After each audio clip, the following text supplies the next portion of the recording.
Hey guys, tonight we're going to do something a little different. We're not just visiting a place, we're being born into one.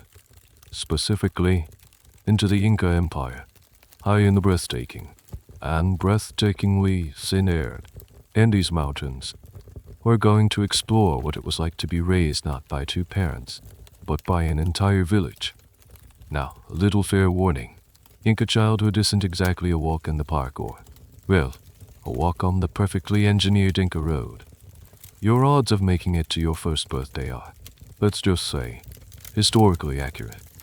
So, before you get comfortable, take a moment to like the video and subscribe, but only if you genuinely enjoy what I do here. And while you're at it, let me know in the comments where you're listening from and what time it is for you. It's always fascinating to see our little global village come together for these journeys. Now, dim the lights, maybe turn on a fan for that soft background hum, and let's ease into tonight's journey together. Your first sensation isn't warmth, it's a shock of cold. Acres, thin, mountain air that stings your brand new lungs and makes your skin prickle. You gasp, a tiny, sputtering sound lost in the vastness of the Andes. The light is dim, flickering. It's not the sterile, steady glow of a modern hospital, but the living, dancing light of a small, contained fire. It throws long, distorted shadows against rough-hewn stone walls. The air smells of smoke, damp earth, and something else, something herbal and clean, like crushed mint. A pair of strong, calloused hands holds you. They are not hesitant or unsure. They are the hands of your mother, and they feel as steady as the mountains themselves. Just hours ago, she might have been out in the terraced fields, her back bent over rows of quinoa or potatoes. When the time came, she found a quiet place, maybe here in your family, a small, one-room stone house, or perhaps down by a rushing stream, as many women preferred. It was a practical, powerful, and intensely personal affair. Now she looks at you, her face illuminated by the firelight. Her expression isn't one of cooing adoration. Not yet. It's one of assessment, of quiet acknowledgement. Another soul has arrived. Another mouth to feed. Another pair of hands for the community. You are born into an ALLU. Remember that word. It's more important than mother or father. The ALLU is your world. It's a clan, a community, a sprawling extended family of maybe 100 people, all related by blood or by marriage, all living together on communally owned land. This small stone house isn't just your parents' property. It belongs to the ALLU. The llamas you can hear softly bleating outside belong to the ALLU. The food that will soon fill your belly is a product of the AYLL's collective labor. You haven't just been born to two people. You've been born to the whole village. Your father is here, somewhere. His role in this very moment is something historians still puzzle over. Some ancient accounts suggest he might have been fasting in a separate hut, praying for your safe arrival and for strength. Others propose a more practical reality. He was simply out in the fields, continuing his duties. The world of the ALLU does not stop for a single birth. Its rhythm is too important. His presence is felt not by his hovering over you, but by the sturdiness of the roof over your head and the promise of food stored for the coming season. His love is demonstrated through labor, a concept you'll come to understand deeply. Soon, your mother takes a piece of soft, woven llama wool cloth and wraps you tightly. But before that, there's another ritual. She might carry you to the nearby stream, the one whose gurgling sound will become the backdrop to your entire childhood.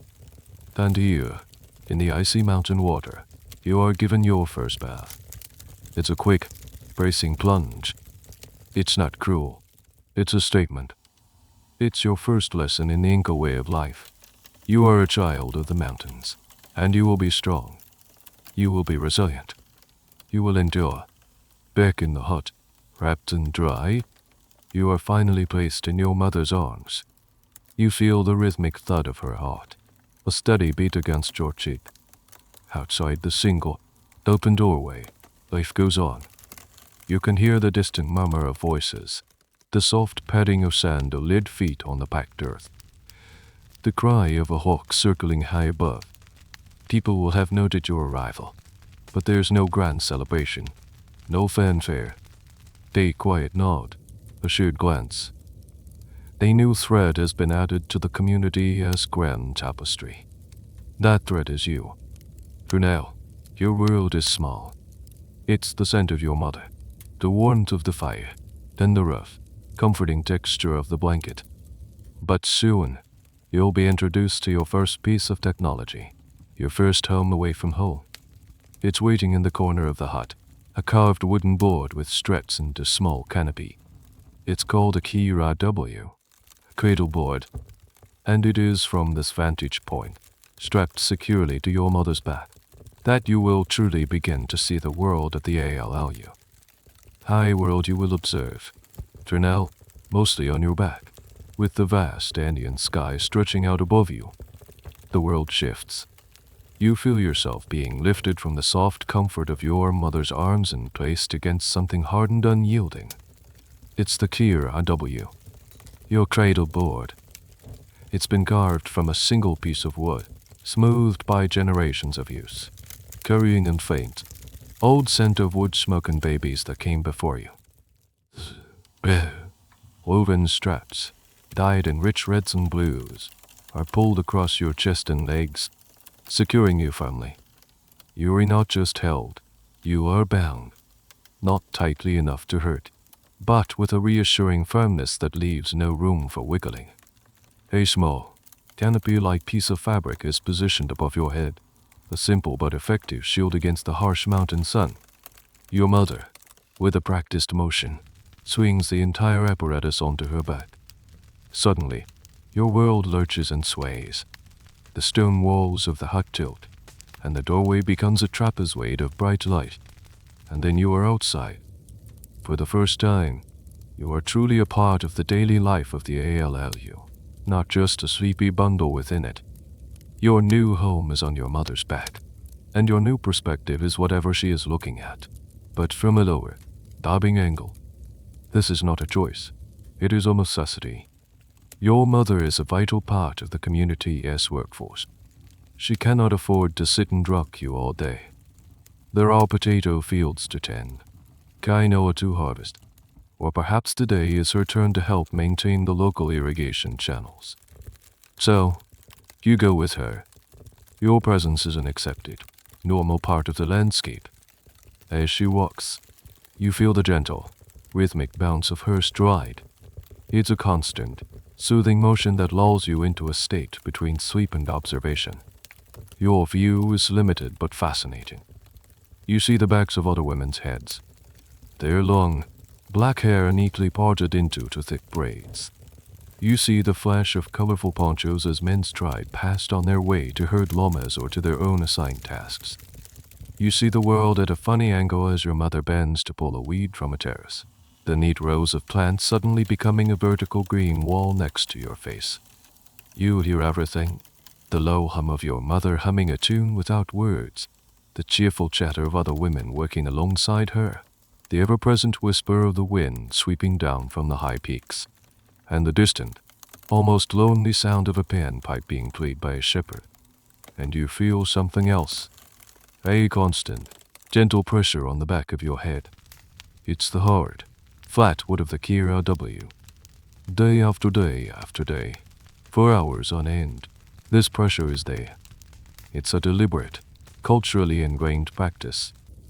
In your world, the shape of a person's head is not just a matter of chance. It's a matter of identity and aesthetics. For your people, a slightly flattened or sometimes elongated skull can be a mark of beauty, a sign of belonging to a particular group or region. So, as you are lulled by the rhythm of your mother's work, your very skull is being subtly, painlessly molded. You are literally being shaped by your culture. Historians and archaeologists still debate the precise purpose of this practice, known as artificial cranial deformation. Was it purely a cosmetic preference, like a particular style of clothing? Or did it serve as a clear marker, distinguishing members of the nobility from commoners, or one ethnic group from another within the vast, diverse empire? They study the skulls found in ancient burial sites, noting the distinct regional variations, trying to decipher this silent, bony language of identity. As your mother works, other members of the ALLU interact with you. An older woman with a face as wrinkled as a dried potato might stop, reach over your mother's shoulder, and gently adjust your sunshade, murmuring a soft word in Quechua. A group of older children, on a break from their own small chores, might turn up, peeking at you with a mixture of curiosity and the nonchalance of those who see babies on their mothers' backs every single day. You are never truly alone, even when you are silent. You are a communal presence, a shared responsibility. If your mother needs to undertake a task that is too strenuous with you on her back, another woman, perhaps a relative or a neighbor, will simply take the care of you for an hour or two. The transfer is seamless, a silent dance of mutual support. At the end of the day, as the sun begins to dip behind the colossal mountain peaks, casting long, purple shadows across the valley, you feel the pace of the ALLU slow. Your mother's steps turn towards home. Back inside the small stone hut, the straps are loosened. The feeling of release is immense. You can stretch your tiny limbs for the first time in hours. The world stops swaying. You are placed back on a soft alpaca blanket near the warmth of the fire. The world is stable once more, contained within four stone walls, but you carry the sights and sounds of the day with you, a dizzying collage of the vibrant, working world of the ALLU. In these first few months of your life, you are, in a sense, nameless. Of course, you are not referred to as hey, you. You have a temporary, functional name, something simple like Wawa, which just means baby. Or perhaps a descriptive nickname based on some small feature or a quirk your family has noticed. But it is not your real name. It is a placeholder, a temporary tag for a new arrival whose place in the world is still fragile. In a time and place where infant mortality is high, a formal naming ceremony is a celebration reserved for those who have proven they are here to stay.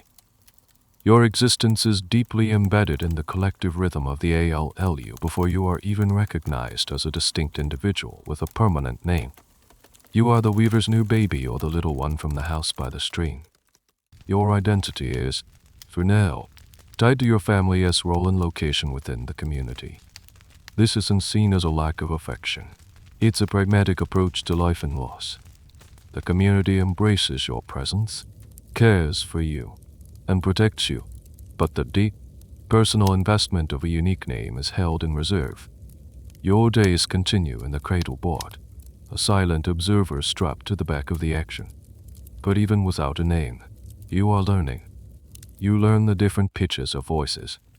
The sharp, commanding tone of the AYLLS foreman directing work on the terraces is different from the soft, gossipy murmur of the women as they sit together, spinning wool into thread. You learn to recognize the faces that peer at you, the different hands that might adjust your blanket. There's the old man with the kind eyes who always smells of llama wool, and the young girl with the bright ribbons in her hair who likes to make funny faces at you. They are all your family, in the truest sense of the word. You don't know it, but your parents are watching you closely during this time. They are looking for signs of strength, of vitality. Do you cry with vigor? Do you feed well? Do you seem alert and aware of your surroundings? These are the indicators that you are a survivor, a child who will thrive in this challenging environment. The decision of when to hold your naming ceremony isn't set by a calendar, but by an unspoken assessment of your resilience. This period of namelessness is one of those fascinating cultural details that historians still piece together from various sources, including early Spanish chronicles and oral traditions. The Spanish, coming from a culture where baptism and naming at birth were of paramount religious importance, were often perplexed by this Inca custom.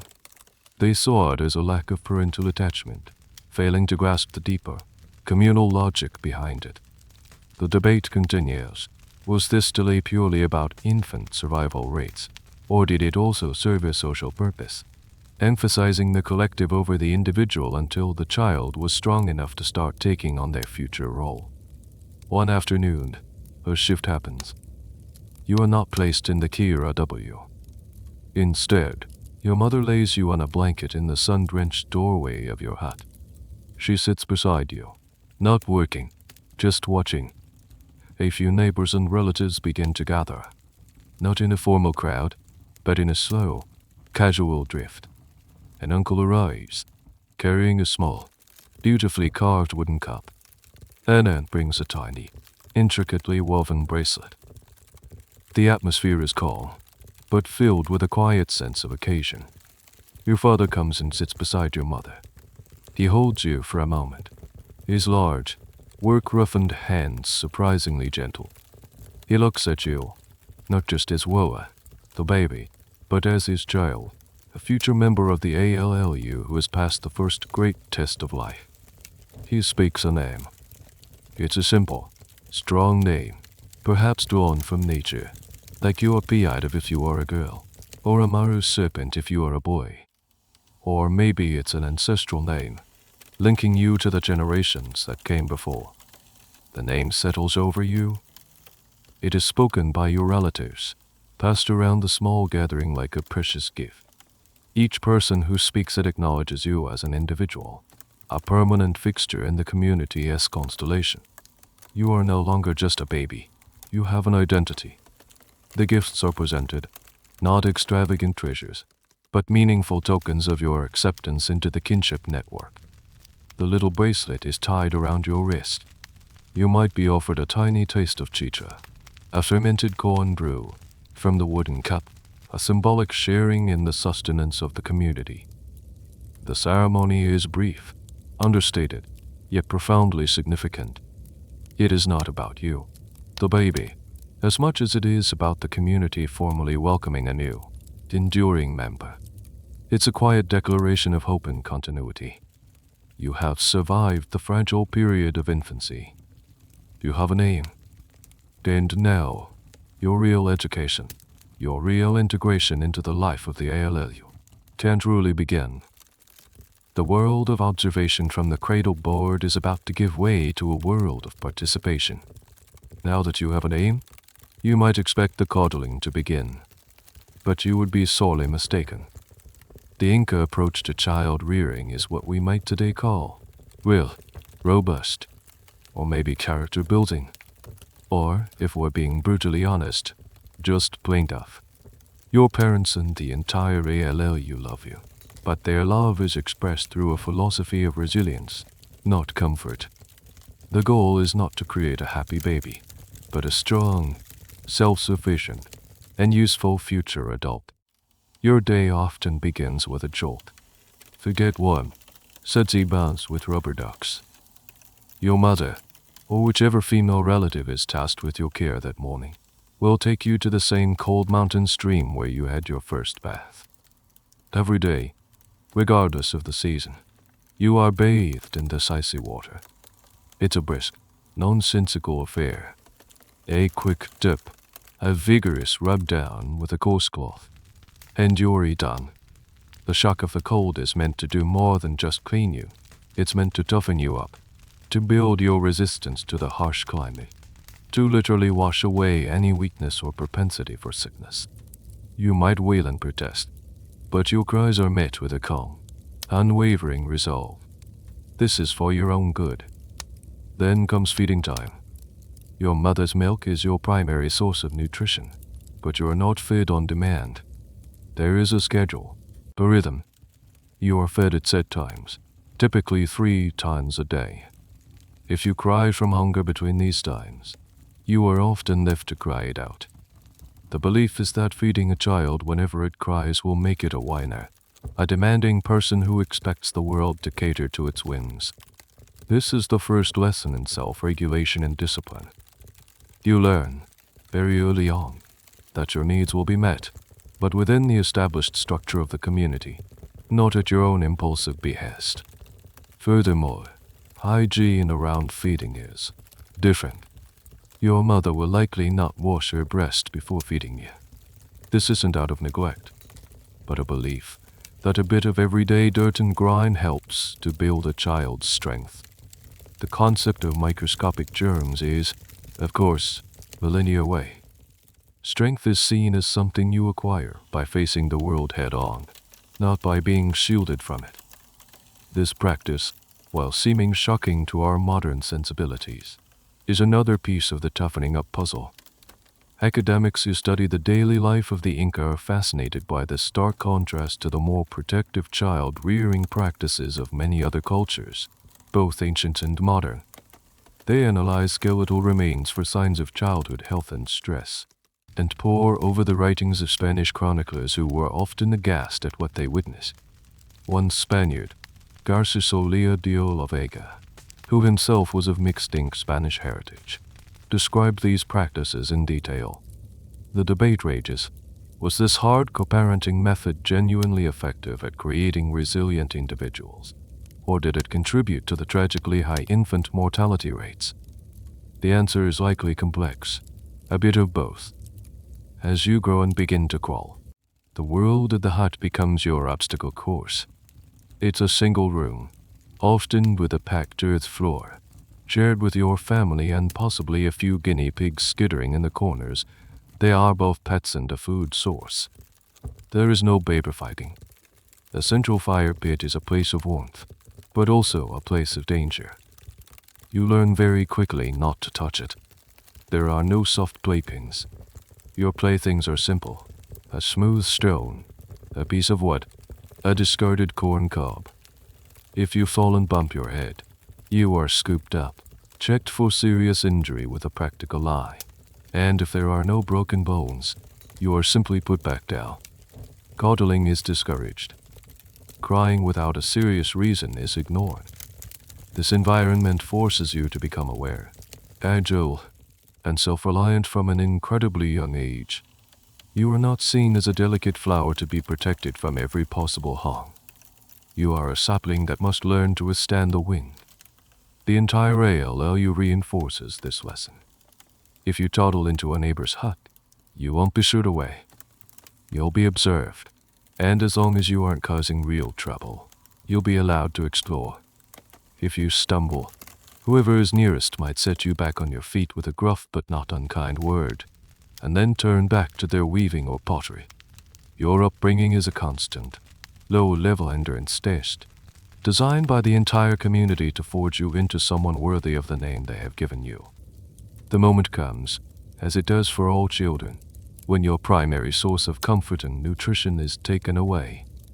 This is not a gradual process of weaning, slowly introducing new foods while decreasing reliance on mother's milk. In the world of the ALLU, this transition is as swift and decisive as your first cold water bath. It happens around the age of 2, and it's marked by a specific, humble ceremony that is, in its own way, a major life milestone. One day, you will reach for your mother for your scheduled feeding, and you will be gently but firmly denied. In place of what you expect, you might be offered a small piece of boiled potato, or some meshed quinoa. This is your new reality. The period of infancy, of complete dependence, is officially over. To mark this occasion, there is a small family gathering. It's not as significant as your naming ceremony, but it holds its own weight. Your father might take a small, sharp obsidian flake and, for the first time, trim your fingernails. He might also take the first snip of your hair. This act is deeply symbolic. It's a cutting away of your babyhood. The scraps of hair and nails are carefully collected and saved. They are considered a part of you, imbued with your life force, and must be protected. Then, the celebration begins. You are dressed in your first set of simple, miniature adult clothes, a small, rough sponge in it. An elder, perhaps your grandfather or the most respected member of the ALLU, will be the first to give you a gentle smack on the arms and legs. It's not a punishment. It's a ritualized encouragement. With each light tap comes a word advice. Be a hard worker. Be strong. Be obedient. Don't be lazy. Don't be a crybaby. One by one, your relatives step forward to repeat the ritual, offering their own words of wisdom and a gentle tap. It's a physical imprinting of the community's expectations onto your small body. This ritual, known as Yesteryear, marks your official transition from a Wawa baby to a Lucl Mr. A child who is now old enough to start learning and contributing. You are no longer a passive observer in a cradle board. You are an active participant, albeit a very small one. The party isn't for you, really. It's for the adults. A moment for them to reaffirm the values of the community and to welcome you into the next stage of your education. There might be some chicha for the adults and some special food, but the focus is on the seriousness of the transition. The historical evidence for this specific ceremony is a bit more fragmented than for the larger rites of passage, often pieced together from regional accounts and interpretations of Spanish chronicles. Whether this was a universal practice across the entire, sprawling Inca Empire, or a more localized custom, is a point of ongoing scholarly discussion. Some historians argue that the Spanish, with their own rigid set of religious rituals, may have misinterpreted or over-formalized what was essentially a practical family moment. But the core principle is sharp, clear into infancy is well documented. From this day forward, you are expected to walk on your own 2 feet. You will no longer be carried on your mother's back for long stretches. You will toddle along behind her, your small legs working hard to keep up as she walks to the fields. You will learn to eat the same food as the adults. A simple, hearty diet of potatoes, quinoa, maize, and occasionally some dried llama meat or guinea pig. There are no special kids' meals. You eat what the family eats, what the ALLU has collectively produced. This isn't just about food and walking. It's a fundamental shift in your social standing. You are now considered a useful person, or at least, a person in training to be useful. Your days of pure observation are over. You are now expected to watch, listen, and, very soon, to start doing. Your hands, which until now have only been for grasping and exploring, will soon be taught their first simple tasks. The end of nursing is the beginning of your life's work. It's a stark, unsentimental message, but a clear one. Your value to the community lies in your future contributions. The small, gentle taps of the water, i.e. ceremony, were just the beginning. The real work is about to start. Now that you can walk and eat solid food, the entire ALLU becomes your playground, your school, and your home, all rolled into one. The concept of being confined to a single house, watched over by a single parent, is utterly foreign. Your mother has her work, your father has his, and you have the village. You wake with the sun, not to the sound of an alarm clock, but to the general stirring of the community. The air fills with the smell of cooking fires, the soft bleating of llamas being led out to pasture, and the murmur of voices planning the day's labor. After a quick meal, you are, for all intents and purposes, set loose. You are part of a roving band of children, a multi-age pack ranging from toddlers like you to kids on the cusp of adolescence. Your playground has no plastic slides or rubber swings. It is the terraced fields, the irrigation ditches, the dusty paths that wind between the stone houses, and the rocky outcrops at the edge of the village. You learn your physical limits through trial and error. You learn which rocks are slippery when wet, how to scramble up a steep dirt bank without losing your footing, and how deep the water is in the irrigation channel. There is no hovering adult to warn you. Be careful. The older children in your group are your guides and your gods, in a casual, almost unconscious way. They might pull you back from a dangerous edge, not with a lecture, but with a simple tug on your tunic. They teach you the unwritten rules of the ALLU landscape through their own actions. Every adult in the village is your parent. This is the core of ALLU life. If you are seen misbehaving, perhaps throwing a stone at a tethered llama or attempting to take a piece of fruit from a neighbor's, storage, any adult who sees you has the right and the responsibility to discipline you. Discipline is swift, public, and usually verbal. A sharp word, a stern look, a reminder of the community's rules. There is no running to your mother to complain.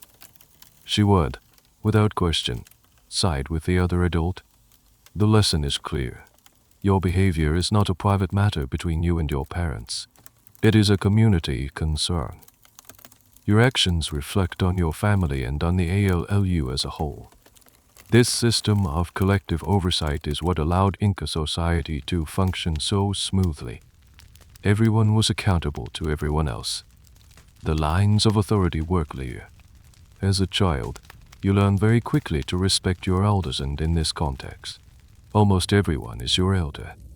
This constant, ambient level of supervision meant that children were integrated into adult life from their earliest years, rather than being segregated into a separate childhood world.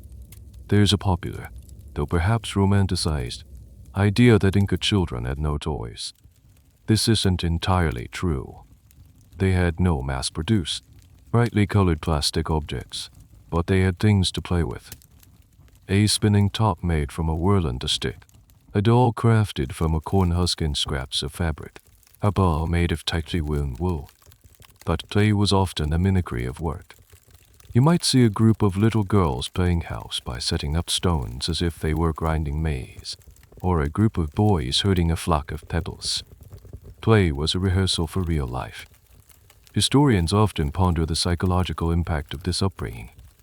Did the lack of focus, individual parental attention lead to emotional distance? Or did the constant presence and support of a wider kinship network create a different, perhaps more resilient, form of emotional security? It's a question that's impossible to answer definitively, as we can't interview an Inca child. We can only infer from the structure of their society, a society that prized cooperation, conformity, and duty above all else. The self was defined by its relationship to the group. As the sun climbs high in the sky, you might find yourself growing hungry. You don't necessarily run back to your specific house. You might wander over to an aunt's house, or your grandmother's, where you'll be given a piece of whatever is available without fuss. Food, like supervision, is a shared resource. You are a child of the ALLU, and the ALLU will provide. In this sprawling, communal playground, you are absorbing the most important lessons of your life without even realizing it. You are learning the social map of your community, the complex web of kinship that binds everyone together. You are learning the physical landscape, its resources and its dangers. And most importantly, you are learning your place within it all. You are not the center of the universe. You are a small, but integral, part of a much larger whole. A living, breathing organism called the ALLU. Your life of pure, unstructured play doesn't last long. By the time you are about 5 years old, you are considered ready for your first real job. It's not a demanding job, but it is a genuine responsibility, a task that contributes, in its own small way, to the welfare of the ALLU.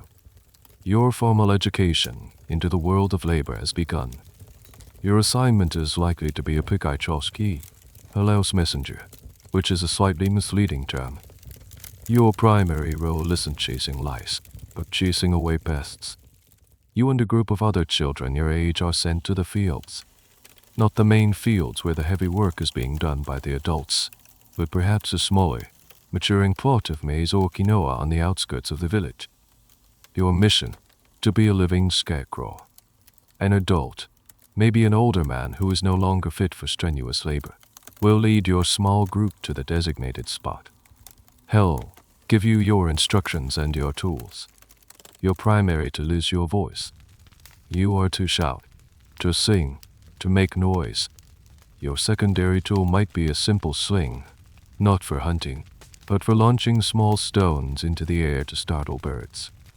Or perhaps you'll be given a clapper made of 2 pieces of wood. Your enemy is legion.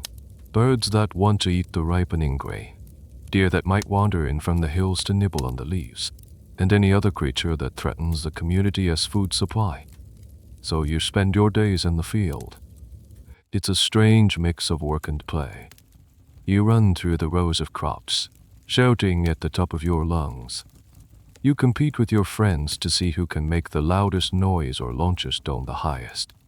You might build little forts out of loose rocks at the edge of the field, or lie on your back and watch the clouds drift across the vast Indian sky. But you are always on duty. A shadow passes overhead a flock of birds and your group erupts into a cacophony of shouts and claps, a childish army defending the harvest. This isn't just a way to keep you busy. It's a brilliant system of labor allocation. The task is simple enough for a child to perform. It frees up able-bodied adults for more demanding work, and it instills a sense of purpose and responsibility in you from a very young age. You learn, in the most direct way possible, the connection between labor and food. You understand that the corn you eat for dinner is the same corn you spent all day protecting. You are not just a consumer. You are a producer.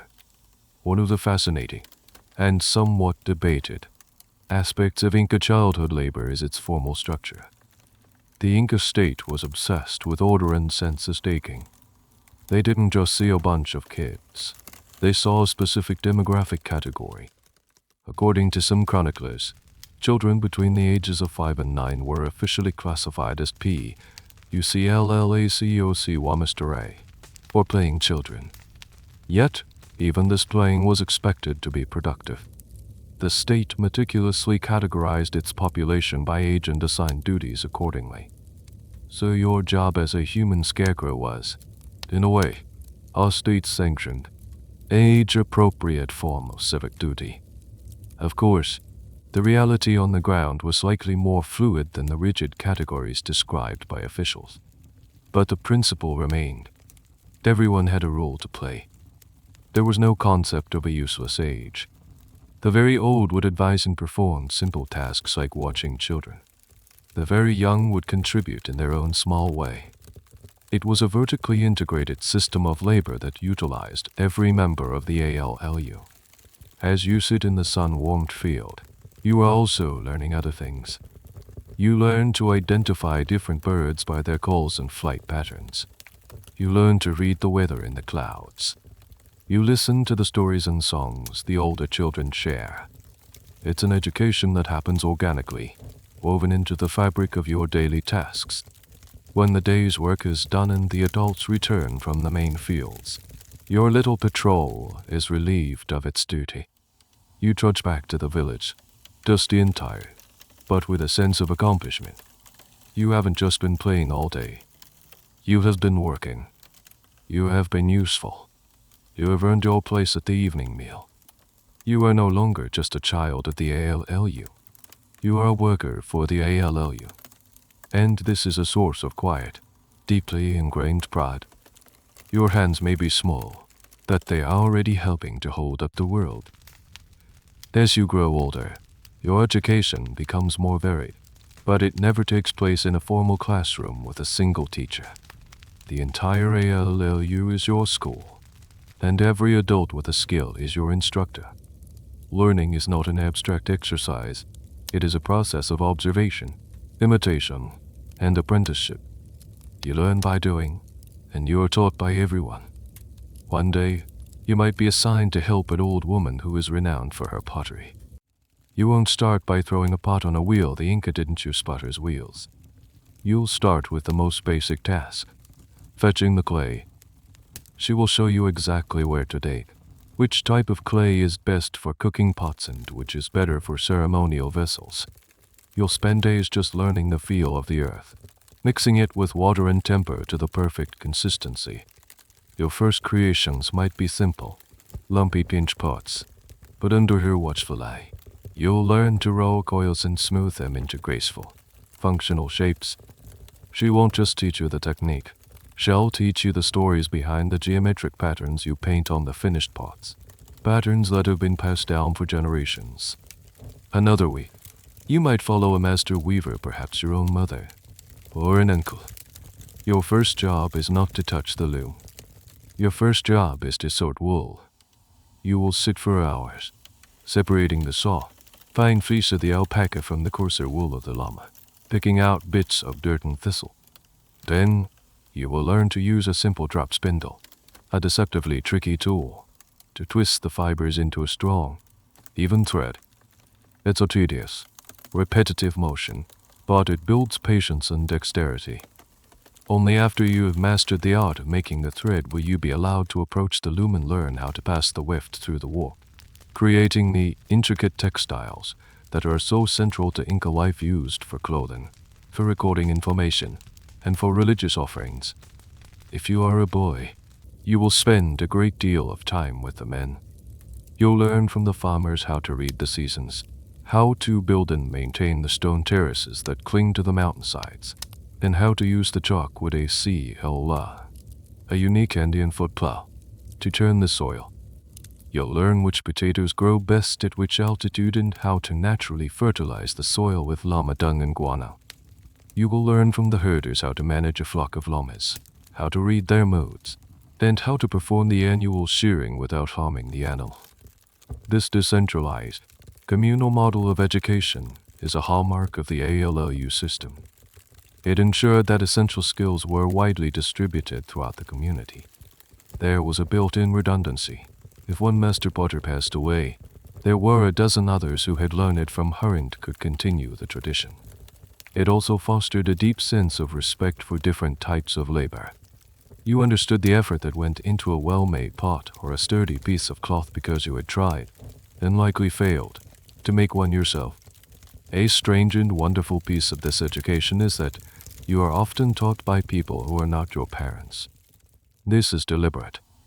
The ALLU system sought to create community loyalty that was even stronger than family loyalty. By learning a crucial skill from a neighbor or a cousin, you form a bond with them, a bond of shared knowledge and respect. It subtly weakens the nuclear family in favor of the larger clan. Your loyalties are woven into the entire community, not just concentrated in your own small household.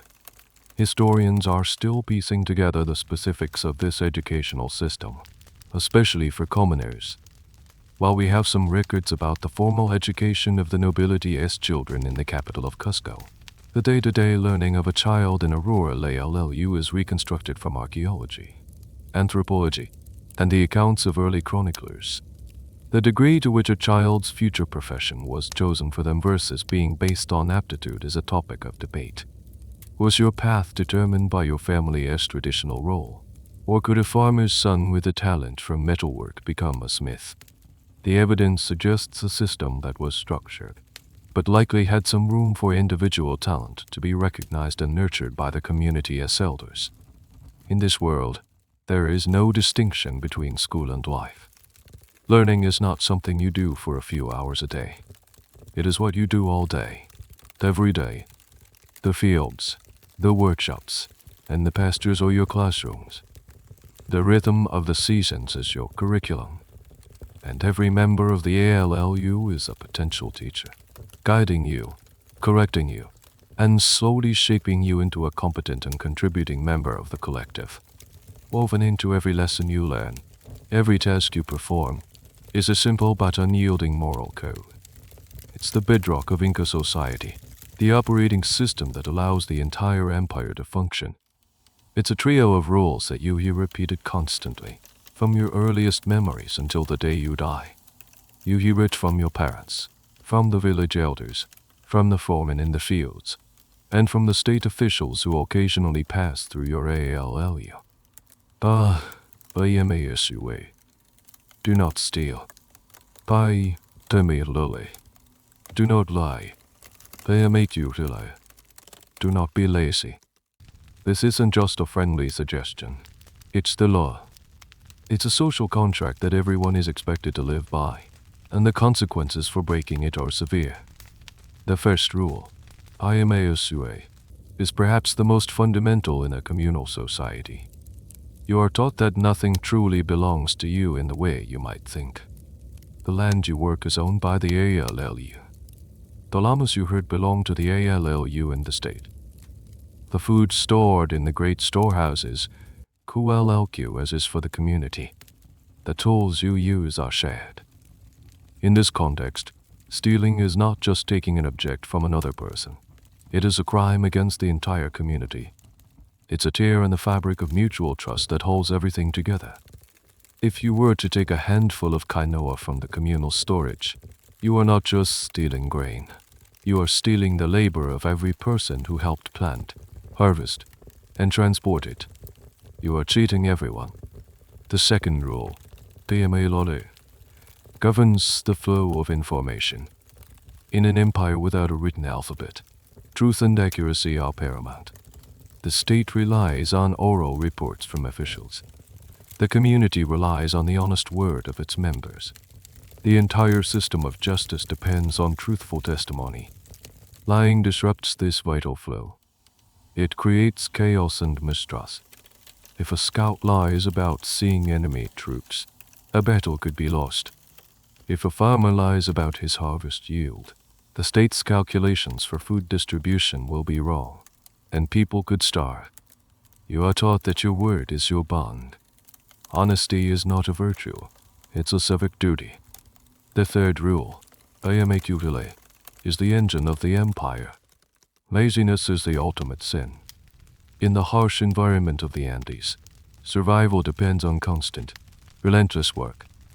Building terraces, digging irrigation channels, cultivating crops, and weaving textiles are not hobbies. They are essential for life. A lazy person is a parasite, consuming the resources produced by others without contributing their fair share. Your value as a person is directly tied to your capacity for hard work. From your first job chasing birds to your participation in the state labor tax, you are expected to perform your duties with diligence and without complaint. To be called Q-Hile is a profound insult. These three laws are drilled into you through stories, proverbs, and public examples. If someone in a nearby ALLU is caught stealing, the story of their punishment, which could range from public shaming to forced restitution, or even death for repeat offenses, will spread like wildfire, a cautionary tale for all. You see these principles in action every day. You see the respect given to the hardest workers, the trust placed in the most honest members of the community, and the collective disapproval aimed at anyone who shirks their duties. The historical basis for this triplet of laws is strong, mentioned by numerous Spanish chroniclers who were impressed by the apparent lawfulness of Inca society. However, there is an ongoing debate among historians about how universally this ideal was applied in practice. Was Inca society truly a crime-free utopia, as some early accounts romantically suggest? Or is this a manufactured memory, a piece of state propaganda designed to project an image of perfect order? Most scholars now believe the truth lies somewhere in the middle. The laws were real and the punishments were harsh, which certainly acted as a powerful deterrent. But human nature is what it is, and crime undoubtedly still occurred. The key takeaway is not that the Inca were inherently more moral, but that their state and social structure were exceptionally effective at enforcing this specific moral code. As a child, you internalize these rules completely. They become your conscience. Before you even think about taking the extra piece of dried fruit, the words I am ASUA echo in your mind.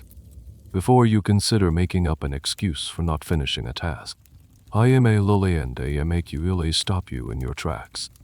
This moral framework is simple, easy to remember, and brutally effective. It's the invisible architecture supporting the magnificent visible structures of the Inca world, from the stone walls of your ALLU to the great temples of Cusco. Mealtimes in your ALLU are not a private, nuclear family affair. They are a reflection of the communal ethos that governs every aspect of your life. While your daily breakfast and dinner might be taken in your family as small stone hut, the main midday meal is often a more public event, especially during periods of collective labor like planting or harvesting. It's another lesson in sharing and another reminder that the food you eat is the product of many hands. Imagine it's the middle of the day. You've been working at your assigned task, maybe scaring birds from the quinoa fields or helping to sort potatoes. The sun is high and hot. A signal is given, perhaps the sound of a conch shell trumpet blown by the foreman. Work ceases. Everyone gathers, not in a formal dining hall, but in a designated open space. You find your family and sit with them on the ground, but you are surrounded by the entire community. The food is brought out from a central cooking area where a few designated people, usually women, have been preparing it. Large clay pots are steaming with a thick stew, a staple dish called chapi. It's a hearty, simple meal, but deeply nourishing. The base is almost always potatoes. The Inca cultivated hundreds of varieties, from the small, colorful QNQO to the hardy, freeze-dried china which could be stored for years. Into the pot goes quinoa, the mother grain, maybe some maize, various mountain herbs for flavor, and if it's a special day, some chunks of dried llama meat, charqui, or fresh guinea pig. You don't have your own individual plate. The food is served into shared family bowls, or sometimes you just dip a piece of flatbread or a boiled potato directly into the main pot. You eat with your hands or with a simple wooden spoon. The atmosphere is one of shared rest and replenishment. The conversation is aloha village news, jokes, and practical discussion about the afternoon's work. As you eat, you are acutely aware that this meal is not a gift from your parents alone. The potatoes were grown in the communal fields, which your father helped to plow. The quinoa was harvested by your mother and her sisters. The water for the stew was carried from the irrigation channel that a team of men from the ALLU spent a week repairing last season. The clay pot itself was made by a neighbor. Every single component of a meal is a testament to the AYL's collective effort. This understanding is not taught, it is lived. Here's a curious detail about your diet. You likely consume very little salt. While the Inca Empire controlled salt pans in various regions, pure salt was a valuable commodity, often controlled by the state and used sparingly. Your food is flavored with herbs and the natural tastes of the ingredients. The intense, salty flavors that dominate many modern diets would be completely foreign to you. Instead, you might enjoy the spicy kick of AJI peppers, which were widely cultivated. The concept of picky eaters simply does not exist. You eat what is provided, gratefully. Food is too precious, the labor required to produce it too immense, to ever consider rejecting it. Wasting food would be a grave insult to the community and to the earth itself, which you are taught to revere as Pachama, or Mother Earth. Before the meal begins, it's common practice for an elder to pour a small amount of the stew or chicha onto the ground, a small offering, a chinka, to thank Pachama for her bounty. You see this simple act of reciprocity every day. The historical accuracy of these communal meals is supported by both archaeological evidence, the discovery of large-scale cooking and serving vessels, and the descriptions of Spanish observers. However, the exact frequency and nature of these meals are still debated. Were they a daily occurrence, or reserved for specific, large-scale work projects and festivals? The logistics of feeding an entire ALLU from a central point every single day would have been complex. It's more likely that a mix of family-based and communal meals existed, depending on the season and the work schedule. The meal ends as it began, without much ceremony. The pots are cleared away, and people slowly rise, stretching their limbs, ready to return to the fields. The shared meal has done more than fill your stomach. It has reinforced the bonds of your community. It has reminded you of your dependence on others, and their dependence on you. As you walk back to your post, the taste of the communals is still on your tongue. You understand that in the ALLU, no one eats alone. As you grow, you become aware of a form of communication that is utterly unique to your world. It doesn't involve spoken words or painted symbols on a rock. It's a language of strings and knots. This is the Quipu or Khipu, and it is one of the most fascinating and mysterious artifacts of the Inca Empire. Your first encounter with a Quipu is likely seeing one in the hands of the AYLS record keeper or an official visiting from a regional administrative center. It looks like a complex, colorful fringe, a collection of cotton or camelid fiber strings hanging from a thicker main cord. Some strings are white, some are brown, some are dyed brilliant shades of red, blue, and yellow. And all along these hanging cords are knots small, simple knots, long, loopy knots, and complex figure-8 knots. You are told that this strange object can talk. It holds numbers. The official might be using it to count the number of households in your ILLU, the number of llamas in the communal herd, or the amount of potatoes being sent from your harvest to the state storehouses. You watch, mesmerized, as his fingers fly along the strings, reading the information stored in the knots. As an older child, you might begin to learn the basics of this system. It's a form of education reserved for those with a particular aptitude for numbers and detail. You'll be taught that the Quipu is based on a decimal system, just like the one we use today. The position of a knot on a string indicates its value ones, tens, hundreds, thousands. A long knot with multiple turns can represent the numbers 2 through 9, while a single knot represents 1. The absence of a knot in a specific position means 0. It's an elegant and sophisticated system for recording quantitative data. But you also learn that it's much more than a simple calculator.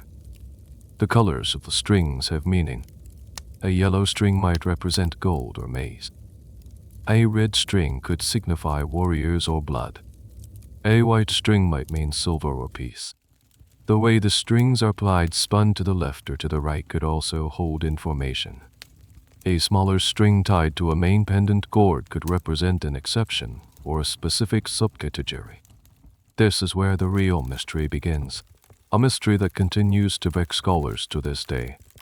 We have deciphered the mathematical aspect of the Quipu fairly well, thanks to Spanish accounts and the discovery of quipas alongside written documents that seem to translate their contents. But what about the rest? Was the Quipu also a form of writing? Could it record stories, histories, and laws? This is the great and resolved question of Inca studies. Some researchers believe that the Quipu is purely a mnemonic device, a complex system of memory aids for a specially trained class of oral historians known as Quipu CMAOCSK HIPU makers readers. They would use the colors and knots to jog their memory, allowing them to recite a story or a law with perfect accuracy. Others argue for a more complex system, proposing that combinations of knot type, color, and string placement could have represented syllables or words, forming a true three-dimensional writing system unlike any other in human history. They point to the sheer complexity of some surviving quipas, which seem to contain far more information than just numbers. The academic world is fiercely divided on this, with each side presenting compelling evidence. As of tonight, the silent language of the Quipu remains largely unbroken. As a child in the ALLU, you might only learn the most basic numerical functions enough to help keep track of a small flock of llamas.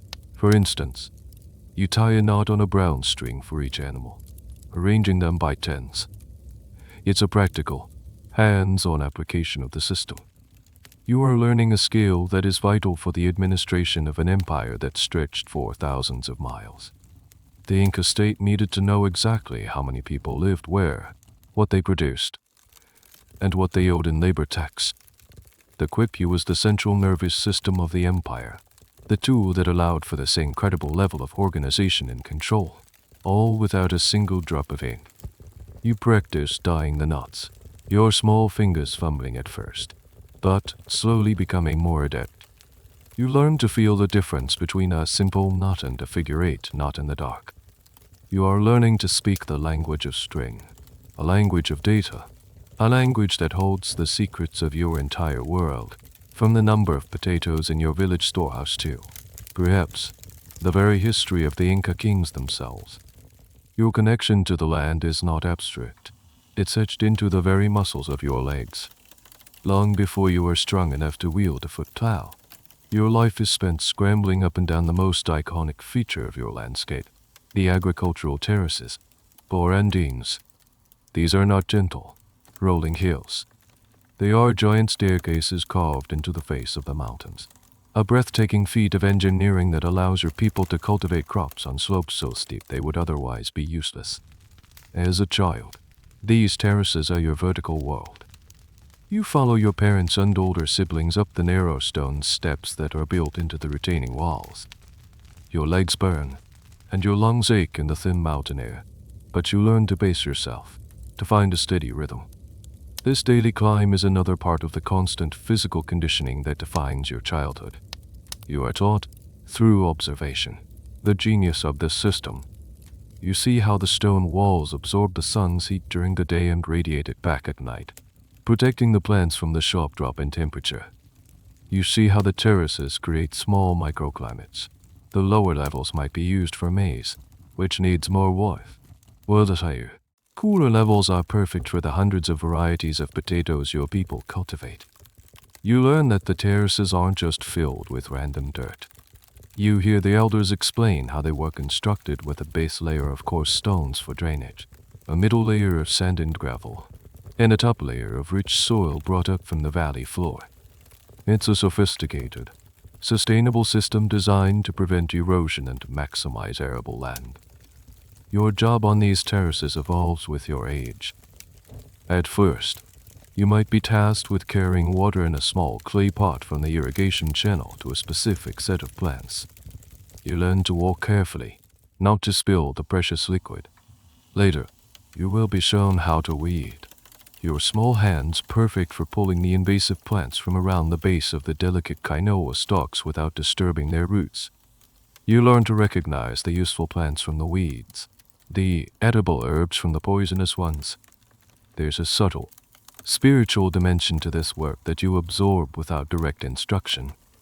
The mountains are not just piles of rock. They are powerful spirits, or appears. The appears watch over your ILLU, providing water and protecting you. The terraces are a form of communication with them, a sign of respect. You are working with the mountain, not against it. This belief fosters a deep-seated environmental consciousness. You would never carelessly throw a rock down the mountainside or pollute the streams that flow from the sacred peaks. You are a caretaker, not just a farmer. One of the more peculiar agricultural secrets you learn is the value of guano.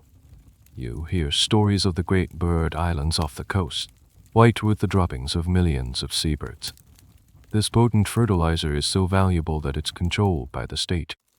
Periodically, a train of llamas will arrive, carrying sacks of this precious, pungent powder. You will be tasked with helping to mix a small amount of it into the soil, a task that you perform with a mixture of disgust and reverence. You learn that this bird dung is a gift from the sea, brought to the mountains to enrich Pachama and ensure a bountiful harvest. The sheer scale of terrace construction across the Andes is something that continues to astound modern engineers and archaeologists. How did a civilization without iron tools, wheeled vehicles, or written blueprints manage to reshape entire mountainsides with such precision? Historians debate the exact methods of organization and labor management. Was it all done through the Meta labor tax system, with massive, state-organized work crews? Or was much of it the result of generations of localized, ILLU-based efforts? The consensus is that it was likely a combination of both, a testament to the Inca's incredible ability to mobilize and direct human energy towards a common goal. As you stand on a high terrace, looking down at the patchwork of fields that blankets the valley, you feel a profound sense of belonging. Your bare feet are planted firmly on soil that your ancestors tilled. The stones in the wall beside you were placed there by your great-grandfather. The water flowing in the channel was diverted by the collective effort of your community. You are a part of this landscape, and it is a part of you. The terraces are not just where you work. They are a living monument to your people's ingenuity, endurance, and deep, abiding respect for the earth. If you are a girl, a significant part of your education, your identity, and your future value is spun around a single, humble tool, The drop spindle. From the time your fingers are nimble enough to manage it, you will begin the process of learning one of the most essential and sacred skills for an Inca woman, turning a fluffy mass of alpaca or llama wool into strong, consistent thread. It begins with the wool itself. You sit with your mother, your aunts, and the other girls, sorting the fibers. You learn the difference between the impossibly soft fleece of a baby alpaca, reserved for the finest textiles for nobility or religious ceremony, and the tougher, more durable llama wool used for everyday tunics and robes. Your first job is just to clean it, picking out tiny burrs and bits of grass, a tedious but necessary task. Then, you are given your first spindle. It's a simple object, just a thin wooden stick with a small, decorated ceramic or wooden whorl at the bottom to act as a flywheel. You are shown how to draw out a small number of fibers from your prepared wool, twist them together to start the thread, and anchor it to the spindle shaft. The real magic, and the part that takes endless practice, is the spinning. You let the spindle drop towards the ground, giving it a sharp twist with your thumb and forefinger to set it rotating rapidly. As it falls and spins, it twists the fibers into yarn. Before it hits the ground, you catch it, wind the newly made thread onto the shaft, and repeat the process. Drop, spin, catch, wind. Drop, spin, catch, wind. Your first attempts are clumsy. The thread is lumpy, thick in some places, and so thin in others that it breaks. Your spindle wobbles and folds without spinning properly. The older women watch you, offering gentle corrections. Not so much fiber. Twist it faster. Let the spindle do the work. It's a lesson in patience and muscle memory.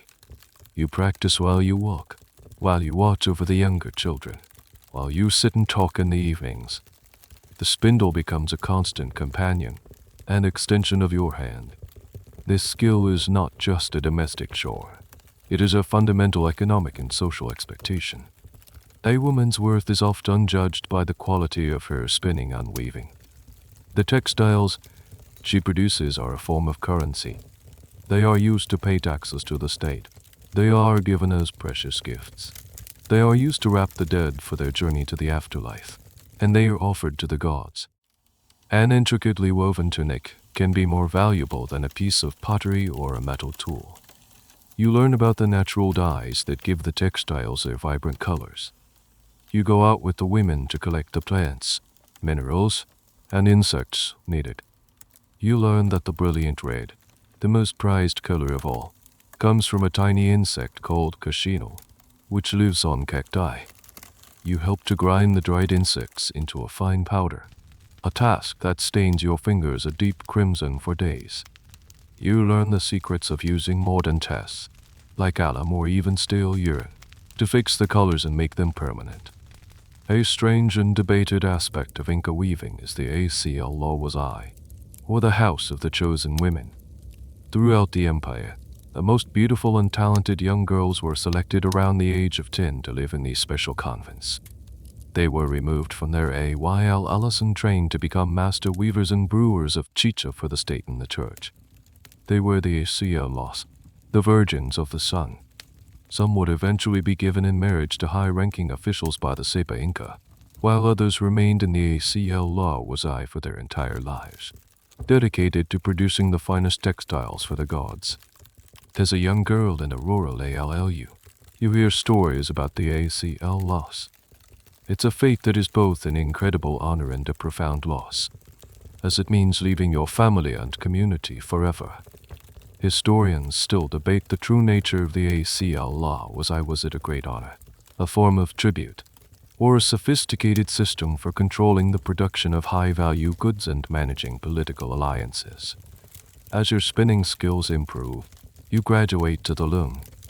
You learn to set up the warped threads on a simple backstrap loom, a portable device that you can anchor to a tree or a post and attach to a belt around your waist. By leaning forward or backward, you can control the tension of the threads. Your fingers, now nimble from years of spinning, learn to fly across the loom, passing the weft shuttle back and forth. beating the threads into a tight, beautiful fabric. You learn the geometric patterns, the two kappas, that are unique to your region and your ILLU. These patterns are not just decoration, they are a visual language of identity. By looking at a man's tunic, you can tell where he is from. The drop spindle in your hand and the loom at your waist are your primary tools for contributing to your family and your society. They are your connection to a long line of female ancestors, and the skills you master will be passed down to your own daughters, a continuous thread woven through the generations. If you are a boy, your path leads you away from the loom and up into the high grasslands, the puna. This is the domain of the llama and the alpaca, the camelids that are the lifeblood of the Andean world. Your education in herding begins early, and it's as vital as learning to fall. These animals are everything. Their wool provides clothing, their meat provides sustenance, their dung provides fuel and fertilizer, and their backs carry the goods that bind the empire together. Your first lessons are simple. You join a group of other boys responsible for a small flock of llamas near the village. Your main tool is a sling. But unlike the sling used for scaring birds, this one is for directing the herd. You learn not to hit the animals, but to land a stone just behind them or to their side. The sharp crack of the impact on the ground enough to make them move in the desired direction. It takes incredible accuracy, and you spend countless hours practicing, competing with your friends to see who can hit a distant rock with the most precision. You learn the personality of the herd. Llamas are not sheep. They are intelligent, curious, and notoriously stubborn. You learn to read their body language, the pinned back ears that signal annoyance, the upright, alert posture that means they've sensed danger. You learn that you cannot force a llama to carry a load that is too heavy. It will simply lie down and refuse to move. You learn to lead them with respect, not with fear. The old herders, men with faces weathered by 1,000 winds, are your teachers. They teach you the practical knowledge that no one else knows. They show you how to find the best grazing patches, how to spot poisonous plants, and how to find shelter when a sudden mountain storm rolls in. They teach you to recognize the tracks of a puma or a fox, the predators that threaten your flock. You learn to be vigilant, to scan the horizon constantly, to be aware of every sound and shadow. A very peculiar and specific skill you learn is how to help a female llama give birth. It's a messy, practical, and important job. The old herders show you how to be patient, how to intervene only when necessary, and how to ensure the newborn, or cria, is on its feet and nursing quickly. You also learn about the different colors and breeds. The state kept meticulous records of its herds, and certain colors were prized. A pure white llama, for example, was considered sacred and was often reserved for religious sacrifices. You become a junior veterinarian. You learn to spot the signs of sickness in an animal lethargy, a dull coat, a lack of appetite. You are taught how to treat common ailments using traditional herbal remedies. You might even learn the grim but necessary task of butchering an animal that is old or sick, ensuring that no part of it goes to waste. The meat is made into charqui. The hide is used for ropes and sandals. The bones are carved into tools, and the fat is used for medicine and candles. The role of llamas and alpacas in the Inca economy is a subject of great interest to historians. While we know they were crucial, there's still debate about the scale of state ownership versus private or ALLU-based ownership. The Spanish chroniclers describe massive state-owned herds, meticulously managed and recorded on quipas. Yet archaeological evidence suggests that many AYLLs also maintained their own smaller, local herds. The system was likely a complex mix, with the ALLU herds providing for local needs and the state herds supplying the army, the court, and the vast network of storehouses.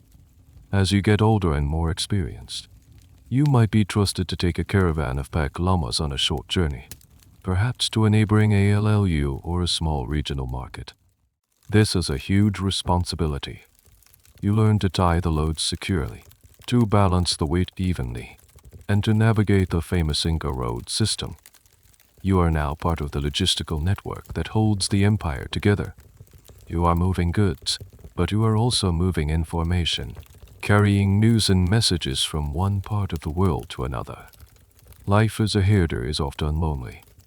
You spend long days in the vast, silent expanse of the puna, with only the wind and your animals for company. To pass the time, you learn to play the Communal, a simple vertical flute, or the pan-papus known as the psycho. The haunting, melancholic melodies you play drift across the grasslands, a sound that is quintessentially Andean. In this solitude, you develop a deep, almost spiritual connection with your animals and with the high-altitude world you inhabit. You are not just a boy watching a flock. You are a guardian of your community as most vital resource. Your world is not just made of stone, soil, and wool. It is saturated with the sacred. The spiritual and the practical are not separate domains. They are woven together so tightly that they are indistinguishable. Your education and faith is not something you receive once a week in a special building. It happens every day, in every task you perform. You learn that the earth itself is alive. Tochoma, Mother Earth, is the source of all life and all food. You learn to show her respect in small, constant ways. Before taking a drink from a spring, you might sprinkle a few drops on the ground as an offering. Before planting a seed, you whisper a prayer to her. When you see your elders pour a little of their chicha on the ground before drinking, you understand they are sharing with her, giving back a little of what she has given them. This is not a grand ceremony. It's a daily conversation. Towering above you, the snow-capped mountain peaks are not just geological formations. They are the apus, the great mountain spirits. Each major peak is a powerful deity, a protector of the lands below it. They are your Yesteryear guardians. You learn their names and their personalities from the stories the old people tell. You learn that the apus can be benevolent, providing the water that fills your irrigation channels, or they can be stern, sending hailstorms that can flatten the harvest. You are taught to face the most important APU of your region when you pray, to offer it your respect, and to ask for its continued protection. When you travel, you make small offerings of coca leaves or a beautifully patterned stone at a pass or a place where a powerful APU first comes into view. And then there is the ultimate power in the sky, Inti, the sun. You are a child of the sun. Inti is the ancestor of the Sepa Inca, the emperor himself. He is the source of all warmth, light, and life. Your entire agricultural calendar is based on his movements.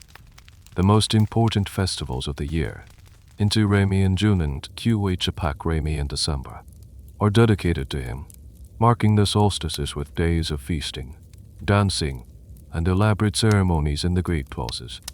While you may not attend the grand celebrations in Cusco, your own AL, though you will hold its own smaller, local festivities to honor the sun god.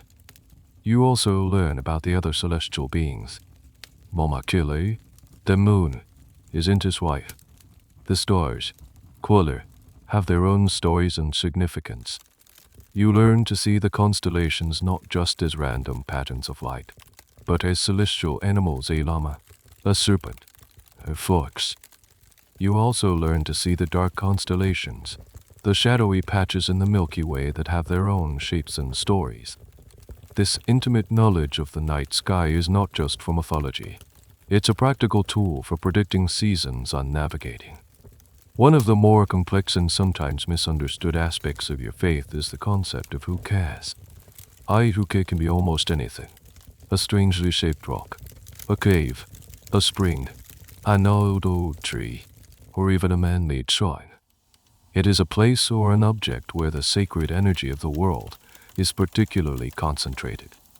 Your ALLU has its own local hukas, places of power that have been venerated for generations. You are taught which ones to approach with reverence and which to leave offerings at. The empire is a sacred landscape, mapped not just by roads and rivers, but by a vast, interconnected network of thousands of these holy sites. The role of ancestor worship is also central to your beliefs. The dead are not gone. They have simply moved to another plane of existence, and they can still influence the world of the living. The mummified bodies of your ancestors, the mole Chris, are kept in sacred caves or tombs. They are treated with the utmost respect, periodically brought out, dressed in new clothes, and fed offerings of food and chicha. You learn that you are part of a long, unbroken chain connecting you to your ancestors and to the future generations that will follow. Your life is just one small part of this continuous stream. Historians and archaeologists continue to debate the exact hierarchy of the Inca pantheon. Wasn't he always the supreme deity, or was his importance a later development, promoted by the Cusco-based Inca state to legitimize their rule? Some evidence suggests that before the rise of the empire, a creator god named Vir Acache held a more prominent position. The religious landscape of the Andes was incredibly diverse, and the Inca were masters at incorporating the local gods and beliefs of the peoples they conquered into their own state-sponsored religion. It was a brilliant strategy of assimilation, creating a unified imperial faith while still respecting local traditions. As a child, you simply accept it all. The world is a living, breathing entity, filled with spirits, and your job is to walk through it with respect and to maintain the balance, the or reciprocity, that ensures its survival. Sometime around your 14th birthday, the community decides it's time for another major milestone. Your childhood is officially coming to a close. For both boys and girls, this transition is marked by a significant ceremony, but the first part is often shared. It's called the rutakushiki, or the haircutting ceremony. It's a much bigger deal than the little snip you got when you were weaned. This is your formal coming-of-age party. Preparations are made for days. Your family saves up special foods. Your mother and female relatives might weave a special new set of clothes for you, finer than your everyday work garments. The whole ALLU buzzes with a low-key, festive energy. This ceremony is not just about you. It's an important social event for the entire community, a chance to reaffirm kinship ties and celebrate continuity. On the appointed day, your family and close relatives gather, usually in your family's home, which is now crowded and full of chatter. You are the center of attention, a feeling that is both thrilling and a little intimidating. You sit in a place of honor, perhaps on a beautifully woven blanket. The most important person at the ceremony, besides you, is your uncle, specifically, your mother's brother. He is given the honor of being the primary sponsor. He will be the first to cut your hair and the one who gives the most significant gift. This highlights the importance of the maternal line in your society, a detail that fascinates anthropologists. The ceremony begins. Your uncle steps forward, holding a sharp obsidian or bronze knife. He gives a short speech, full of advice for your future. He'll talk about the importance of being a good worker, of respecting your elders, of upholding the 3 great laws.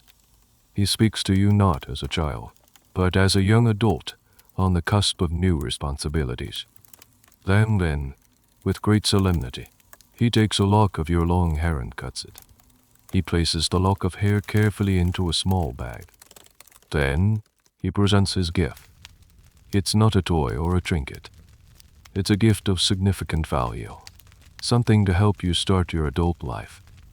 For a boy, it might be a strong, healthy llama or a set of fine tools. For a girl, it could be a collection of high-quality, spun alpaca wool or a beautiful new loom. After your uncle, the other relatives and family friends come forward, one by one. Each person cuts a small piece of your hair, adds it to the bag, offers their own words of wisdom, and gives you a gift. The gifts pile up around you: more wool, a pair of new sandals, a decorated pot, perhaps even some dried meat, a valuable commodity. This part of the ceremony can go on for hours. It's a slow, deliberate process of community recognition. Each snip of the knife is a symbolic cutting away of your childhood. Each gift is an investment in your future. what happens to the bag of hair. This is a point of some historical curiosity. The hair was considered extremely precious, part of your essence.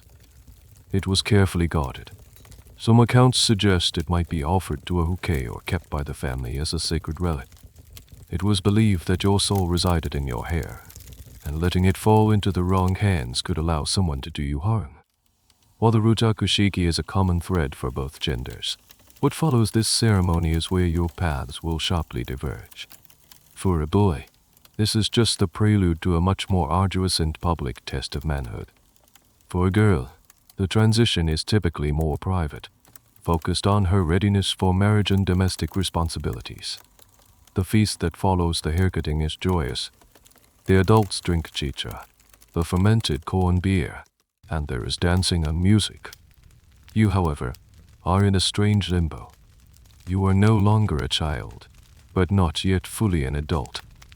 You have been celebrated, gifted, and advised. The community has formally recognized your change in status. You feel a new weight on your shoulders, a weight of expectation. Your hair is shorter, and your pile of gifts is large.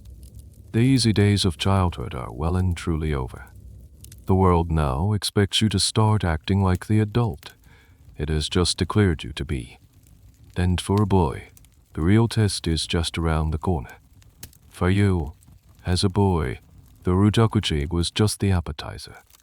The main course is a grueling, multi-week ordeal designed to test your physical and mental limits to their absolute breaking point. This is the war a chikui, the ceremony of the breechcloth. Forget getting a driver's license or graduating from high school. This is your society-as ultimate test of adulthood. It begins not with a celebration, but with a solemn pilgrimage.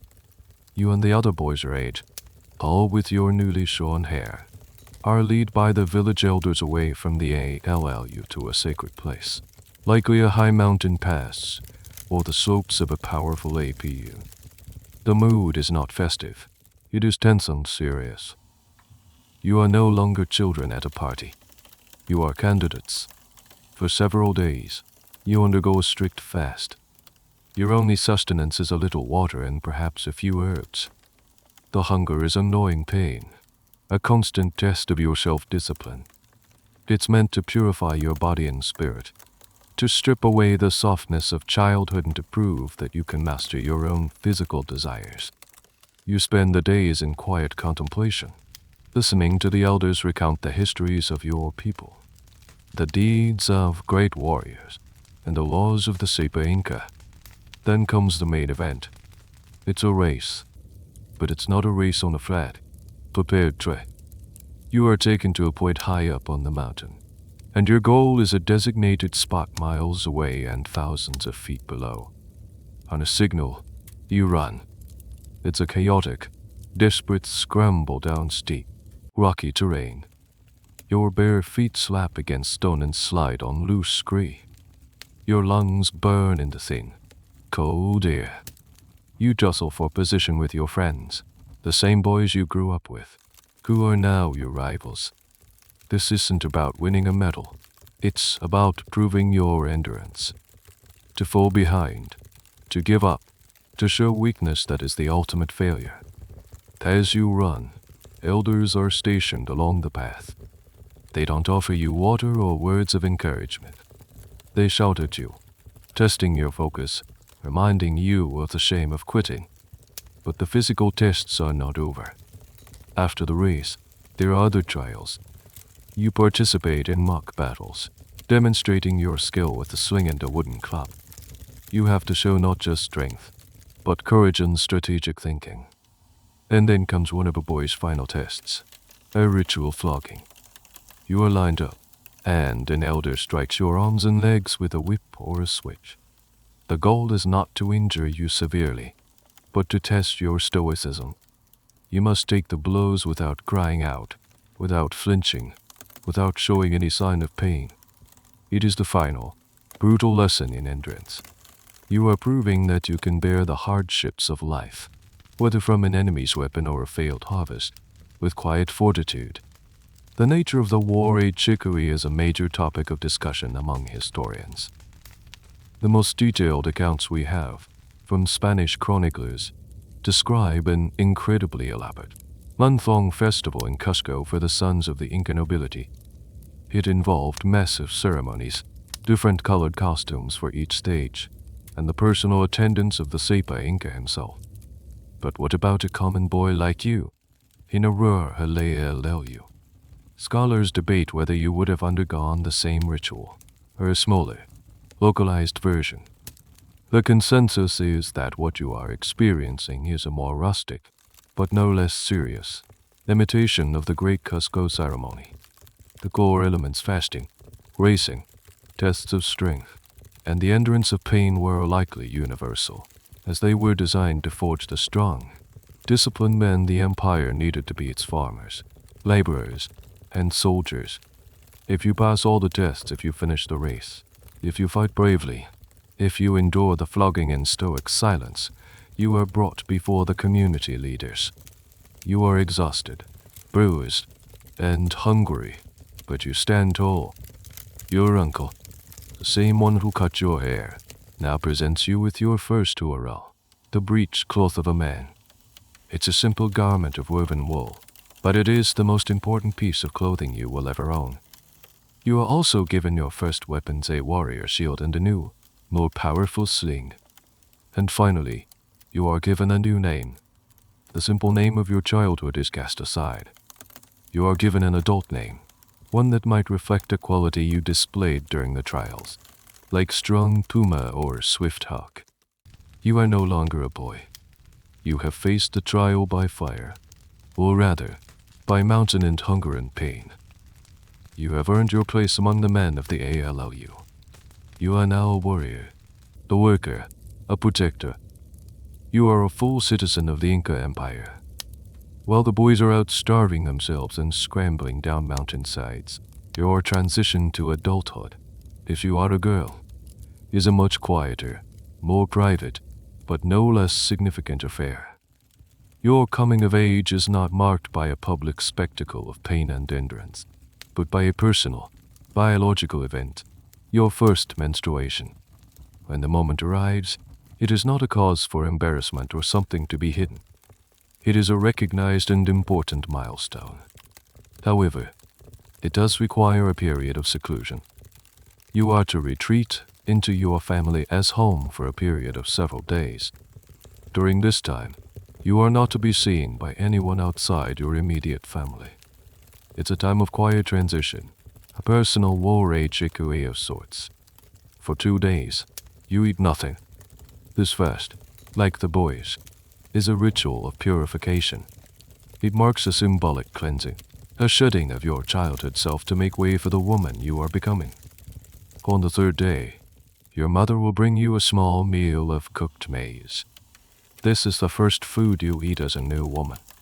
After this, you are allowed to eat normally again, but you must remain within the confines of your home. During this period of seclusion, your mother and the other elder women of your family will sit with you. They don't test your physical strength, but they do prepare you for your new role in society. They instruct you in the responsibilities of an Inca wife and mother. They might share more advanced weaving techniques, or teach you the finer points of preparing ceremonial food in chicha. They tell you what will be expected of you in marriage, how to manage your household, and how to raise strong children according to the traditions of the ALLU. It is an intense period of female-to-female knowledge transmission. On the 4th or 5th day, the seclusion ends. Your mother will lead you to the stream, the same one where you had your first bath as a baby. Here, you will wash yourself thoroughly from head to toe. This is another act of purification, washing away the last vestiges of your girlhood. You are then dressed in beautiful new clothes, specially woven for this occasion. Your hair is carefully braided, and you might be adorned with a piece of simple jewelry. For the first time, you are presented to the world not as a child, but as a inosta, the young maiden, a woman of marriageable age. The ceremony that follows is called the Kwikuchi Cui. It's a celebration, but a more subdued and family-focused one than the boys' raucous post-trial festivities. Relatives and friends gather, just as they did for your haircutting ceremony. They come to see the new woman you have become. They bring gifts, much like they did for the rutakushiki items that will be useful in your future household.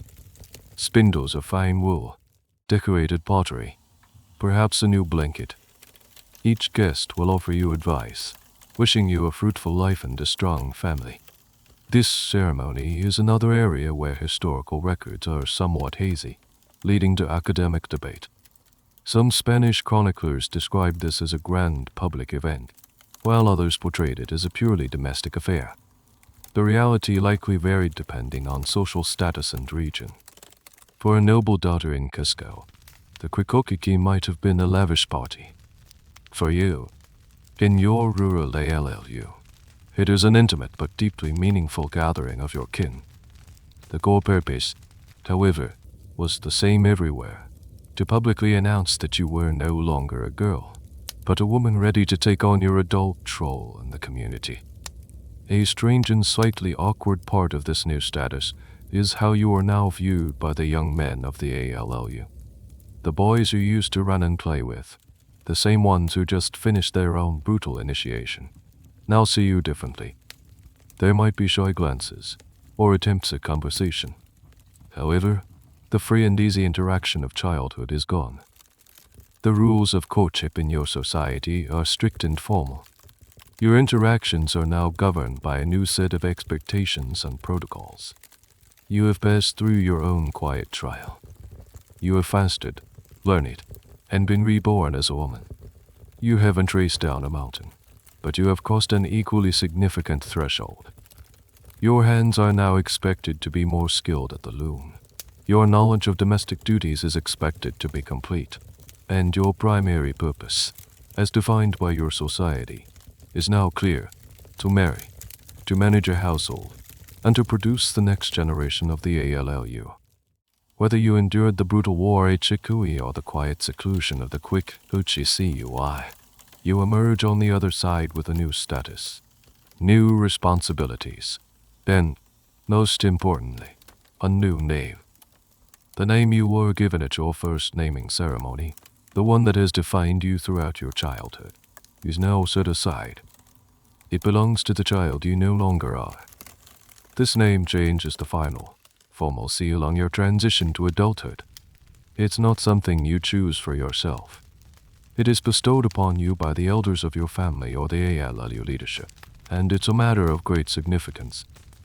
The name is carefully considered. It's meant to reflect your new identity as an adult member of the community. If you are a young man, your new name might be drawn from the world of strong, powerful animals, a common practice in Andean cultures. You could be named Puma, a Maru serpent, or Kantur. These names are not just labels. They are aspirations, embodying the qualities of strength, wisdom, and vision you are now expected to possess. Your name might also reflect a characteristic you displayed during your initiation rites. If you were particularly fast in the race, you might be given a name that means wind or swift foot. If you showed exceptional fortitude during the fogging, your name might incorporate the word for stone or rock. If you are a young woman, your new name will likely be drawn from the world of nature, but with an emphasis on beauty, grace, and fertility. You might be named Pied of, Kele Moon, Tika Flower, or Kiori Gold. These names link you to the gentler, more life-giving aspects of the natural world. Your name could also reflect a personal quality, like laughing water or golden hands, perhaps acknowledging your skill at weaving. This renaming ceremony solidifies your place in the adult social structure. When people use your new name, they are acknowledging your new status. They are no longer addressing a child who needs to be cared for, but an adult who is expected to contribute. It's a subtle but constant reminder of your new obligations. The practice of receiving a new name at puberty is a fascinating anthropological marker, and its specific function in Inca society is still a subject of scholarly analysis. Was it simply a rite of passage, Or did it have a more practical, administrative purpose? In an empire that catalogued its citizens by agent work capability, a name change could have served as an official signal to the state's record keepers. The QPCMAOCS might have updated their knotted records, moving you from the category of child in training to able-bodied adult, ready for marriage and the metal labor tax. Your new name was, in effect, your registration as a full-fledged taxpayer and citizen. There is also a spiritual dimension to the new name. Your childhood name carried the essence of your youth. By setting it aside, you are richly leaving that part of your life behind. Your new adult name carries a different kind of power, a different spiritual weight. It is the name your spouse will call you, the name your children will know you by, and the name that will be remembered when you become an ancestor. The giving of the name is a solemn moment. An elder, perhaps the head of your ALLU or your own grandfather, will call you forward. They will announce your new name to the gathered community. From that moment on, using your old name would be a social misstep, a bit like refusing to acknowledge a person's new adult title. You have to grow into this new name. It might feel strange on your tongue at first, a garment that doesn't quite fit. But with each passing day, with each new adult task you perform, you begin to inhabit it more fully. When you hear Puma, you stand a little taller. When you hear Tika, you feel a connection to the life-giving earth. The name is not just who you are, it's who you must become. It's a constant, daily reminder of your potential and your duty, a verbal banner that you will carry for the rest of your life. With your new adult name comes a new adult responsibility, one that extends beyond the familiar boundaries of your ALLU. This is the meter, the state labor tax. Now that you are considered a fully capable adult, you are officially on the roster. You are a taxpayer, but you don't pay with money or goods. You pay with your time and your sweat. The meter is the engine that built and maintained the Inca Empire. It was a system of mandatory, rotational public service. For a set number of months every year or two, every able-bodied man between the ages of roughly 18 and 50 was required to leave his home and work on a state project. It was a brilliant and demanding system of mass labor mobilization. The summons arrives through the local KU or Aka, the head of your ALLU. He has received his orders, likely delivered by a messenger on the Inca road system, and he has consulted his Quipu to see whose turn it is. One day, he informs you and a group of other young men from your community that you have been called. Your first meter service is about to begin. Your family and community help you prepare. Your mother gives you a new, sturdy tunic and a supply of food for the journey: toasted maize, dried potatoes, chino, and coca leaves to help you endure the altitude and fatigue. It's a somber departure. You are leaving home, perhaps for the first time in your life, for an unknown destination and an unknown task. You are no longer just a member of your ILLU. You are a cog in the vast machine of the state. The tar won't insue you, the four parts together. You might be assigned to a project relatively close to home, like repairing a major regional bridge or helping to expand the terraces of a neighboring valley. Or you could be sent hundreds of miles away. Your destination depends on the Empire's needs. If you are sent to build a road, you will join thousands of other meter laborers from different AYLLs and even different ethnic groups. You will learn the incredible techniques of Inca engineering, laying massive paving stones, building causeways across marshy ground, and carving steps directly into the mountainside. The work is backbreaking, done with simple tools of bronze and stone, but the result is the magnificent road network that crisscrosses the Empire, a testament to coordinated human effort. Perhaps you will be sent to the mines. This is one of the most dreaded assignments.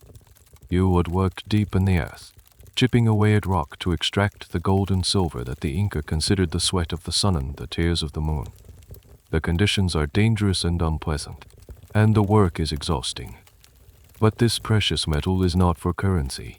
It's for the glory of the gods and the emperor, destined to adorn the temples of Cusco and the robes of the nobility. or you might be assigned to the army. As a Mita laborer, you could be conscripted to serve as a soldier in one of the Empire's campaigns, either to expand its borders or to put down a rebellion. You would be trained, equipped, and sent into battle, fighting for an empire you may have only just begun to comprehend. The brilliance of the Mita system, and a subject of much historical admiration, is how the state cared for its temporary workforce. While you were away, the state did not want your family to starve or your local ALLU to collapse. The state provided you, the worker, with food, simple lodging, and tools while you were on the job. Meanwhile, back in your ALLU, your share of the communal land would be worked by those who remained behind, ensuring your family was provided for. It was a system of reciprocity on a massive scale. The state took your labor, but it also took on the responsibility for your welfare.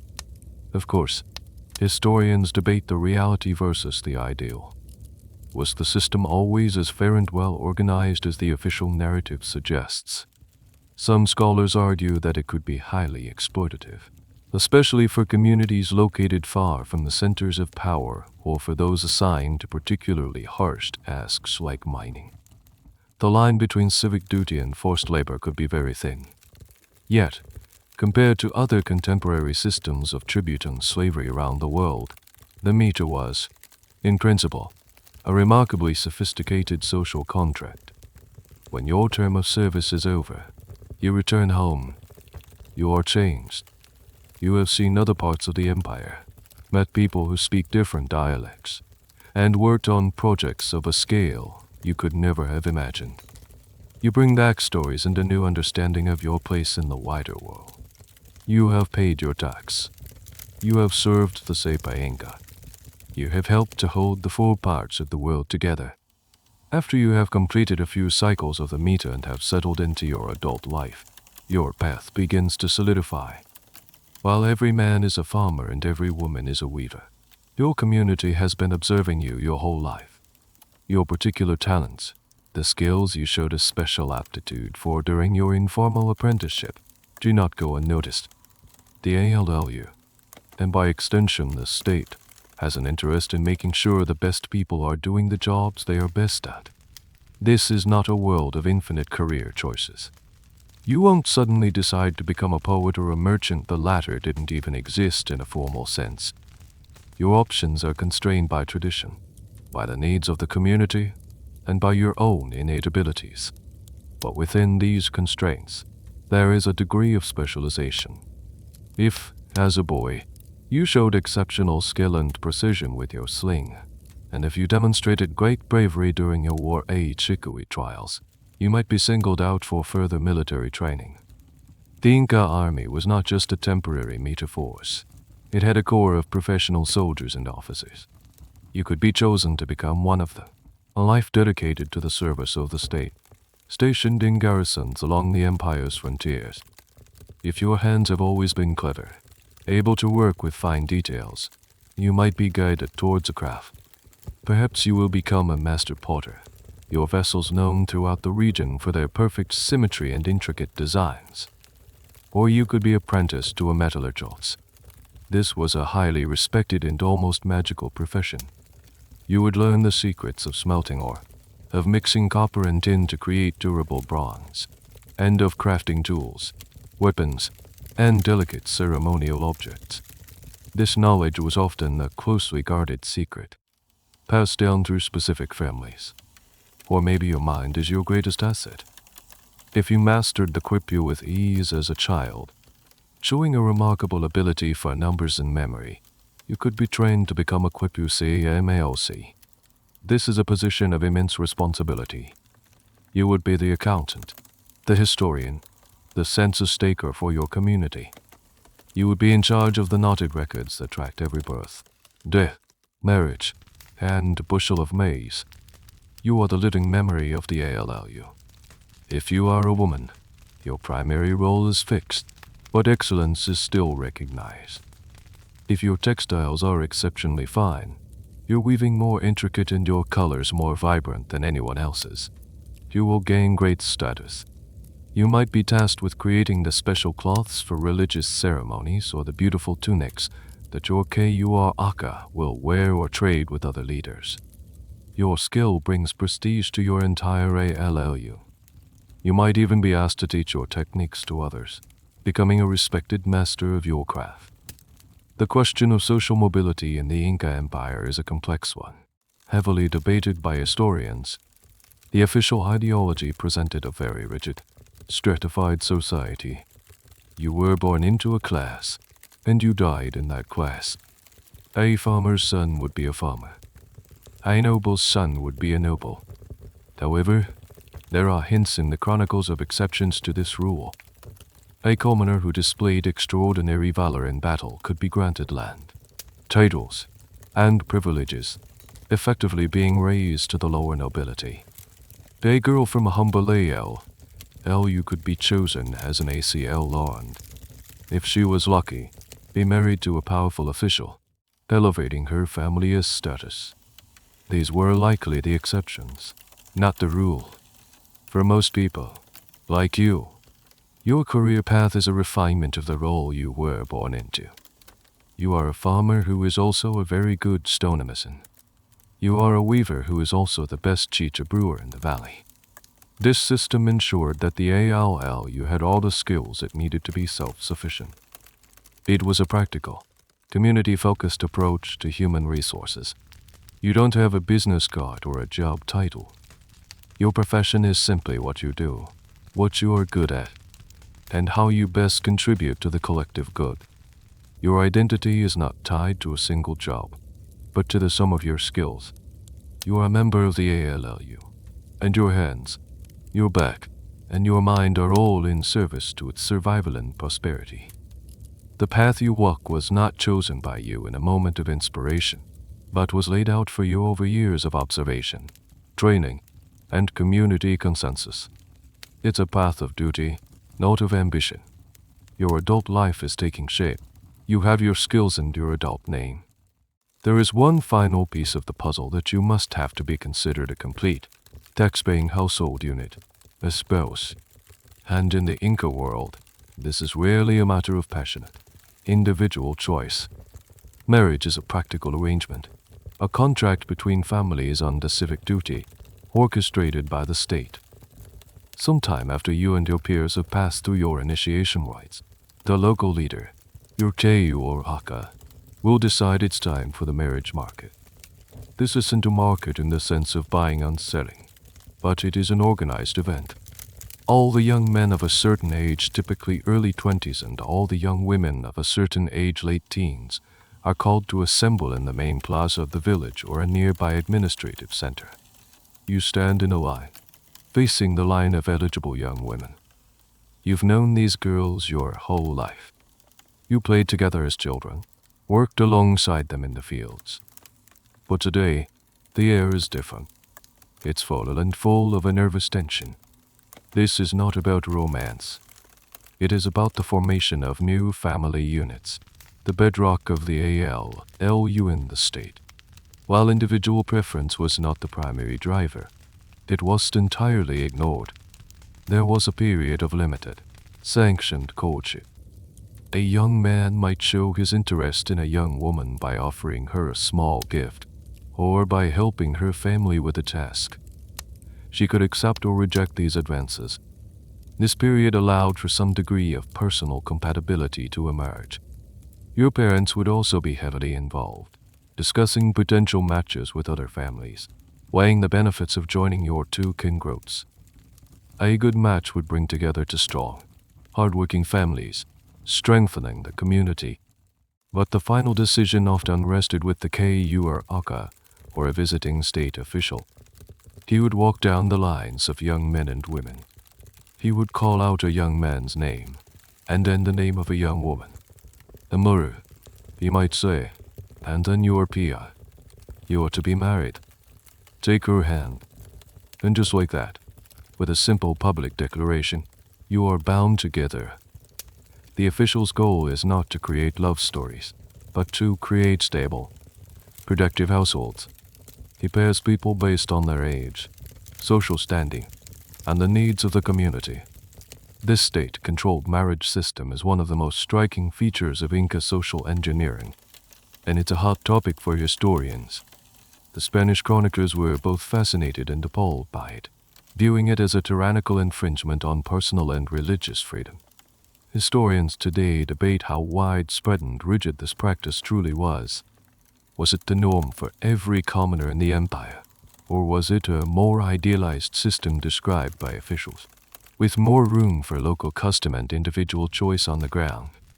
The evidence suggests that for most people, marriage was indeed an arranged affair, as it was simply too important to the economic and social fabric to be left to the whims of young people. Once you are paired, the ceremony is startlingly simple. You take your new spouse's hand. You go to the home of the bride's parents, and she formally says her goodbyes. Then, you take her back to your parents' home. There is no elaborate wedding, no exchange of vows in the modern sense. The public declaration by the official was the entire ceremony. Your union is a legal and social fact. The only ritual might be the exchange of a pair of sandals. You give her a pair of sandals made of unten llama hide, and she gives you a pair made of woven wool. This simple exchange symbolizes your new partnership and the different but complementary paths you will now walk together. You are now a complete household. You are no longer just an individual in the eyes of the state. You are a family unit, responsible for working a specific plot of land TUPU allocated to you by the ALLU, and for producing the next generation of laborers and taxpayers. Your obligations have doubled, but so has your support system. You are a team, bound not by romantic love though that might grow over time, but by a shared sense of duty to your community and the empire. Your personal feelings are secondary to the needs of the collective. This is the Inca way. You are married. You are a complete household unit in the eyes of the state, but you are likely still living in your parents' small, crowded stone hut. This is not a long-term solution. The final step in your establishment as a fully independent family is to have a house of your own. And just like everything else in your life, this is not something you do alone. Building a house is a community project. You and your new spouse are allocated a plot of land for your home by the KUARACA. It's not a large plot, just enough for a simple, single-room dwelling. The design is standardized, practical, and has been perfected over generations. It will be rectangular, built of field stones, with a high-pitched roof to shed the heavy mountain rains. Once the spot is chosen, the word goes out. A specific day is set for the house raising, and on that day, a crowd appears. It's a scene of organized, cheerful chaos. Your uncles, your cousins, your neighbors, your friends, dozens of people from your ILLU arrive, ready to work. This is a festive form of reciprocity called a nai. Today, the community works for you. In the future, you will work for them when they need a new house or help with the harvest. It is the golden rule of the ALWNH. The work begins. A team of strong men goes to a nearby quarry or riverbed to collect the stones. They are not just random rocks. They are chosen for their shape and size. Another group begins digging the foundation, a simple trench that will be filled with smaller stones. Meanwhile, another team is up in the high grasslands, cutting the tough ichu grass that will be used for the thatch roof. There is no architect with a blueprint. Everyone knows the design. The walls go up with incredible speed. You are in the thick of it, working harder than you ever have before. You help to carry the stones, to mix the clay mortar that will bind them together. You watch the master stonemasons, the men with the most experience, as they fit the stones together with uncanny precision, often without any mortar at all in the classic Inca style. The walls are thick, designed to keep out the cold wind, and they usually feature trapezoid niches and doorways, an iconic and structurally stable feature of Inca architecture. While the men do the heavy lifting, the women of the ALLU are not idle. They have set up a communal kitchen, preparing a massive feast for the workers. The smell of stewing chapi and roasting guinea pigs fills the air. They also prepare vast quantities of chicha. The corn beer is the fuel for the project, keeping spirits high and muscles loose. The atmosphere is like a party, punctuated by hard physical labor. There is music, laughter, and a constant stream of shouted instructions and jokes. A fascinating detail that archaeologists have discovered is that the Inca often placed small offerings or charms in the foundations of their houses. A small, carved stone luma, a seashell from the distant coast, or a few coca leaves might be buried under the threshold. These were offerings to Pachama, asking her to bless the home and protect the family that would live within it. This practice shows, once again, how the sacred was embedded in the most practical aspects of daily life. By the end of the day, the basic structure is complete. The stone walls are up, and the main wooden beams for the roof are in place. The final, most crucial task is the thatching. This is a specialized skill. A team of thatchers works their way up the roof, tying massive bundles of ichu grass to the wooden frame, creating a thick, waterproof layer that can be several feet deep. As the sun sets, you stand before your new home. It's a simple, humble structure, but it is yours. It was built in a single day by the combined strength of your community. You feel an overwhelming sense of gratitude and belonging. Your new home is not just made of stone and thatch. It is built from the goodwill and shared labor of your people. The day ends with a great feast. Everyone who worked shares in the food and chicha. It's a celebration of community, of a job well done. The next day, you and your spouse will move in, starting your life as a new, independent family. But you are never truly independent. The walls of your house are a constant, physical reminder that you are held up, supported, and sheltered by the collective strength of the AALU. A quiet rhythm settles into your new home. It's a rhythm of two people, a shared space, a partnership built on duty and a growing, unspoken affection. You are a complete unit now, working your allocated land, contributing to the AALU, and fulfilling your obligations to the state. But you are not the end of the line. You are a link in a chain. And then, one day, you know, a new life is coming. Your spouse is pregnant. The news settles not with a grand announcement, but with a quiet, shared understanding. There is no baby shower, no flurry of buying special equipment. The community has provided for new life for generations, and it will provide for yours. Suddenly, your perspective of the world shifts. You have spent your entire life as the child being raised by the village. Now, you're about to become the village that raises a child. You watch the roving bands of children in the AALU with new eyes. You see the 5-year-olds chasing birds from the fields, and you remember the sun on your own back as you did the same.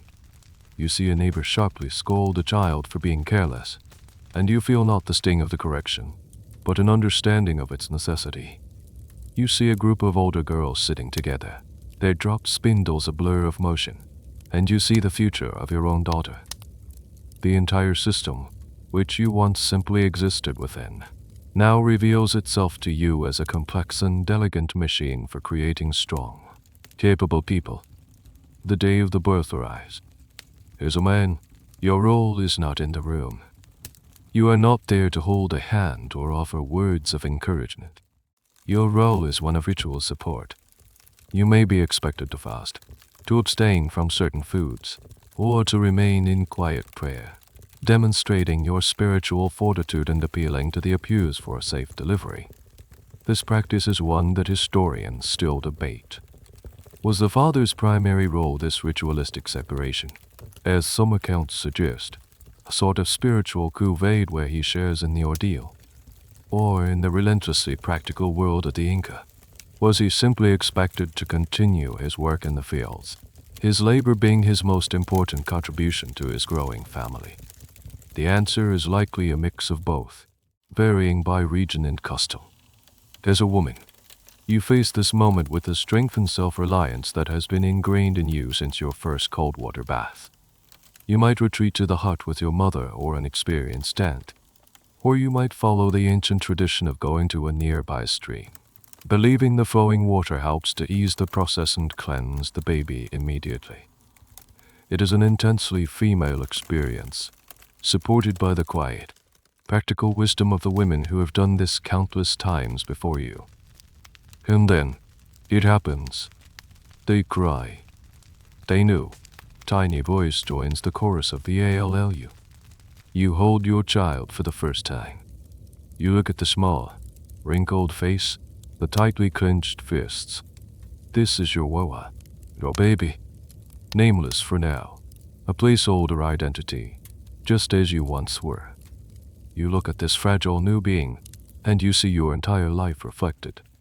You see the cold stream, the cradle board, the first taste of potato, the first lesson on the spindle or the sling, the haircutting ceremony, the cry. They do. Tiny voice joins the chorus of the ALLU. You hold your child for the first time. You look at the small, wrinkled face, the tightly clenched fists. This is your Wawa, your baby. Nameless for now, a placeholder identity, just as you once were. You look at this fragile new being, and you see your entire life reflected. You see the cold stream, the cradle board, the first taste of potato, the first lesson on the spindle or the sling, the haircutting ceremony, the trials of initiation. You are no longer just a product of this system. You are its agent. You are the hands that will guide. You are the voice that will teach the three great laws. Payamesua, Payamelale, Payamekutile. You are the one who will demonstrate reciprocity, deny, by helping to build your neighbor's house next year. You are the one who will pass on the stories of the gods and the ancestors. You are the weaver, the farmer, the herder, the potter, the future elder. You are the village.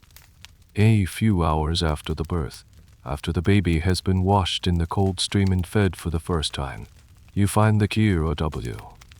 It might be the very same cradle board you were carried in, passed down through the family. You carefully place your child onto the hearth, familiar wood. You wrap the woven straps, securing the baby for its first journey into the world of the ALLU. You lift the cradle board onto your spouse's back, or perhaps for a moment, onto your own. It feels both heavy and impossibly light. You are now the one carrying the future. The cycle is complete. The great, communal story of your people has begun a new chapter, and you are no longer just the subject of the story. You are one of its authors. The years pass as they always do in the Andes, marked not by the flipping of calendar pages, but by the turning of the seasons. You watch the potatoes being planted, growing, and then being harvested. You watch the rains come, filling the irrigation channels, and then you watch the sun bake the earth dry again. And with each turn of this great wheel, your child grows. You watch them take their first stumbling steps on the packed earth of your home. You see them through their weaning ceremony, the water A, and you are the one who gives the gentle, symbolic tap, murmuring the advice your own relatives once gave you. Be strong. Be useful. Don't be a crybaby. You watch them join the roving pack of ALLU children, and your heart catches for a moment when they stumble, but you know a neighbor or an older cousin will set them right. You are learning the hardest part of being the village. Trust. One day, you see your child, sling in hand, shouting with joyous importance in the maize field, a living scarecrow. And it's then that a peculiar concept, something the elders have always known, finally clicks into place for you.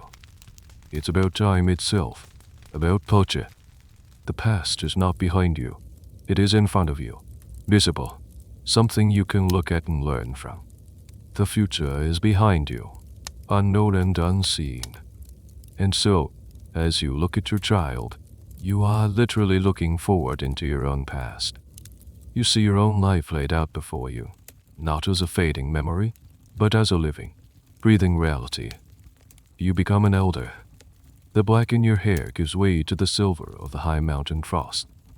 Your hands, once smooth, are now a roadmap of your life's work calloused from the foot plow, stained from the dyes, or gnarled from decades of pulling thread. You are no longer the one receiving instruction. You are the one giving it. The young children of the ALLU gather around you to hear the old stories, the tales of the gods and the great Inca kings. Your voice is the thread that connects them to the generations that came before.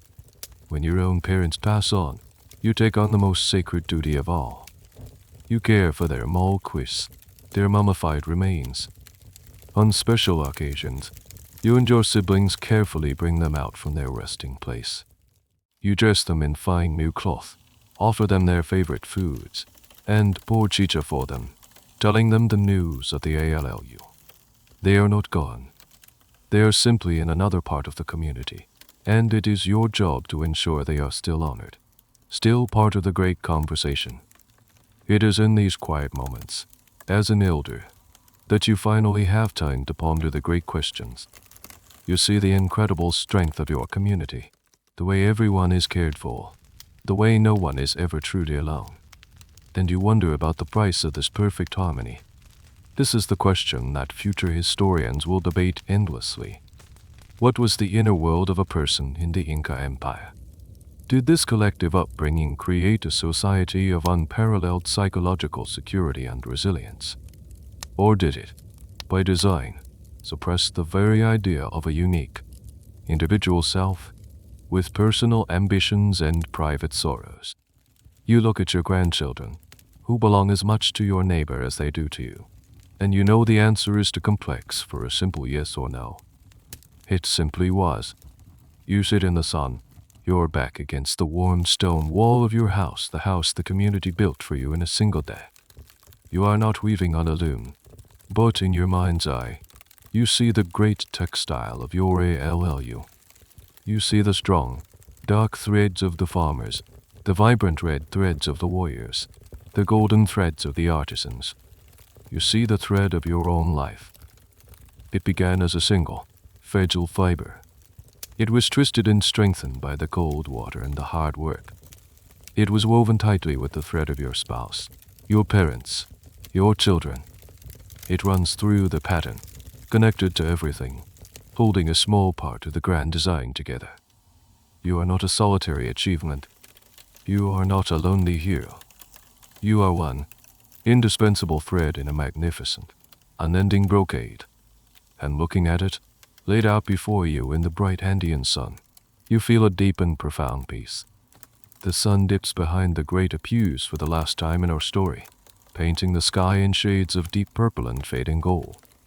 The crisp mountain air grows cooler, carrying the distant, lonely sound of a single flute, its melody a soft whisper across the valley. The work of the day is done. The hum of the ALLU softens into a gentle murmur. The fires in the huts burn low, casting a warm, flickering glow. Let the image of that vast, woven tapestry remain with you now, as you begin to drift. Feel the weight of a soft, alpaca wool blanket settling over you. The edges of the story are blurring, the sharp details softening into shadow. The stone walls of the hut, the faces of the villagers, the intricate patterns of the textile, they are all fading gently, like a dream upon waking. Your own breathing is slow and steady, a quiet rhythm in the stillness of your room. You are not on a mountainside in the Andes anymore. You are simply here, at rest, floating in that peaceful space between wake-off signals and sleep. Let the story dissolve completely, leaving behind only a feeling of warmth, of connection, of a quiet and profound calm. Let the gentle hum of the fan be the whisper of the Andean wind, her final, soft lullaby.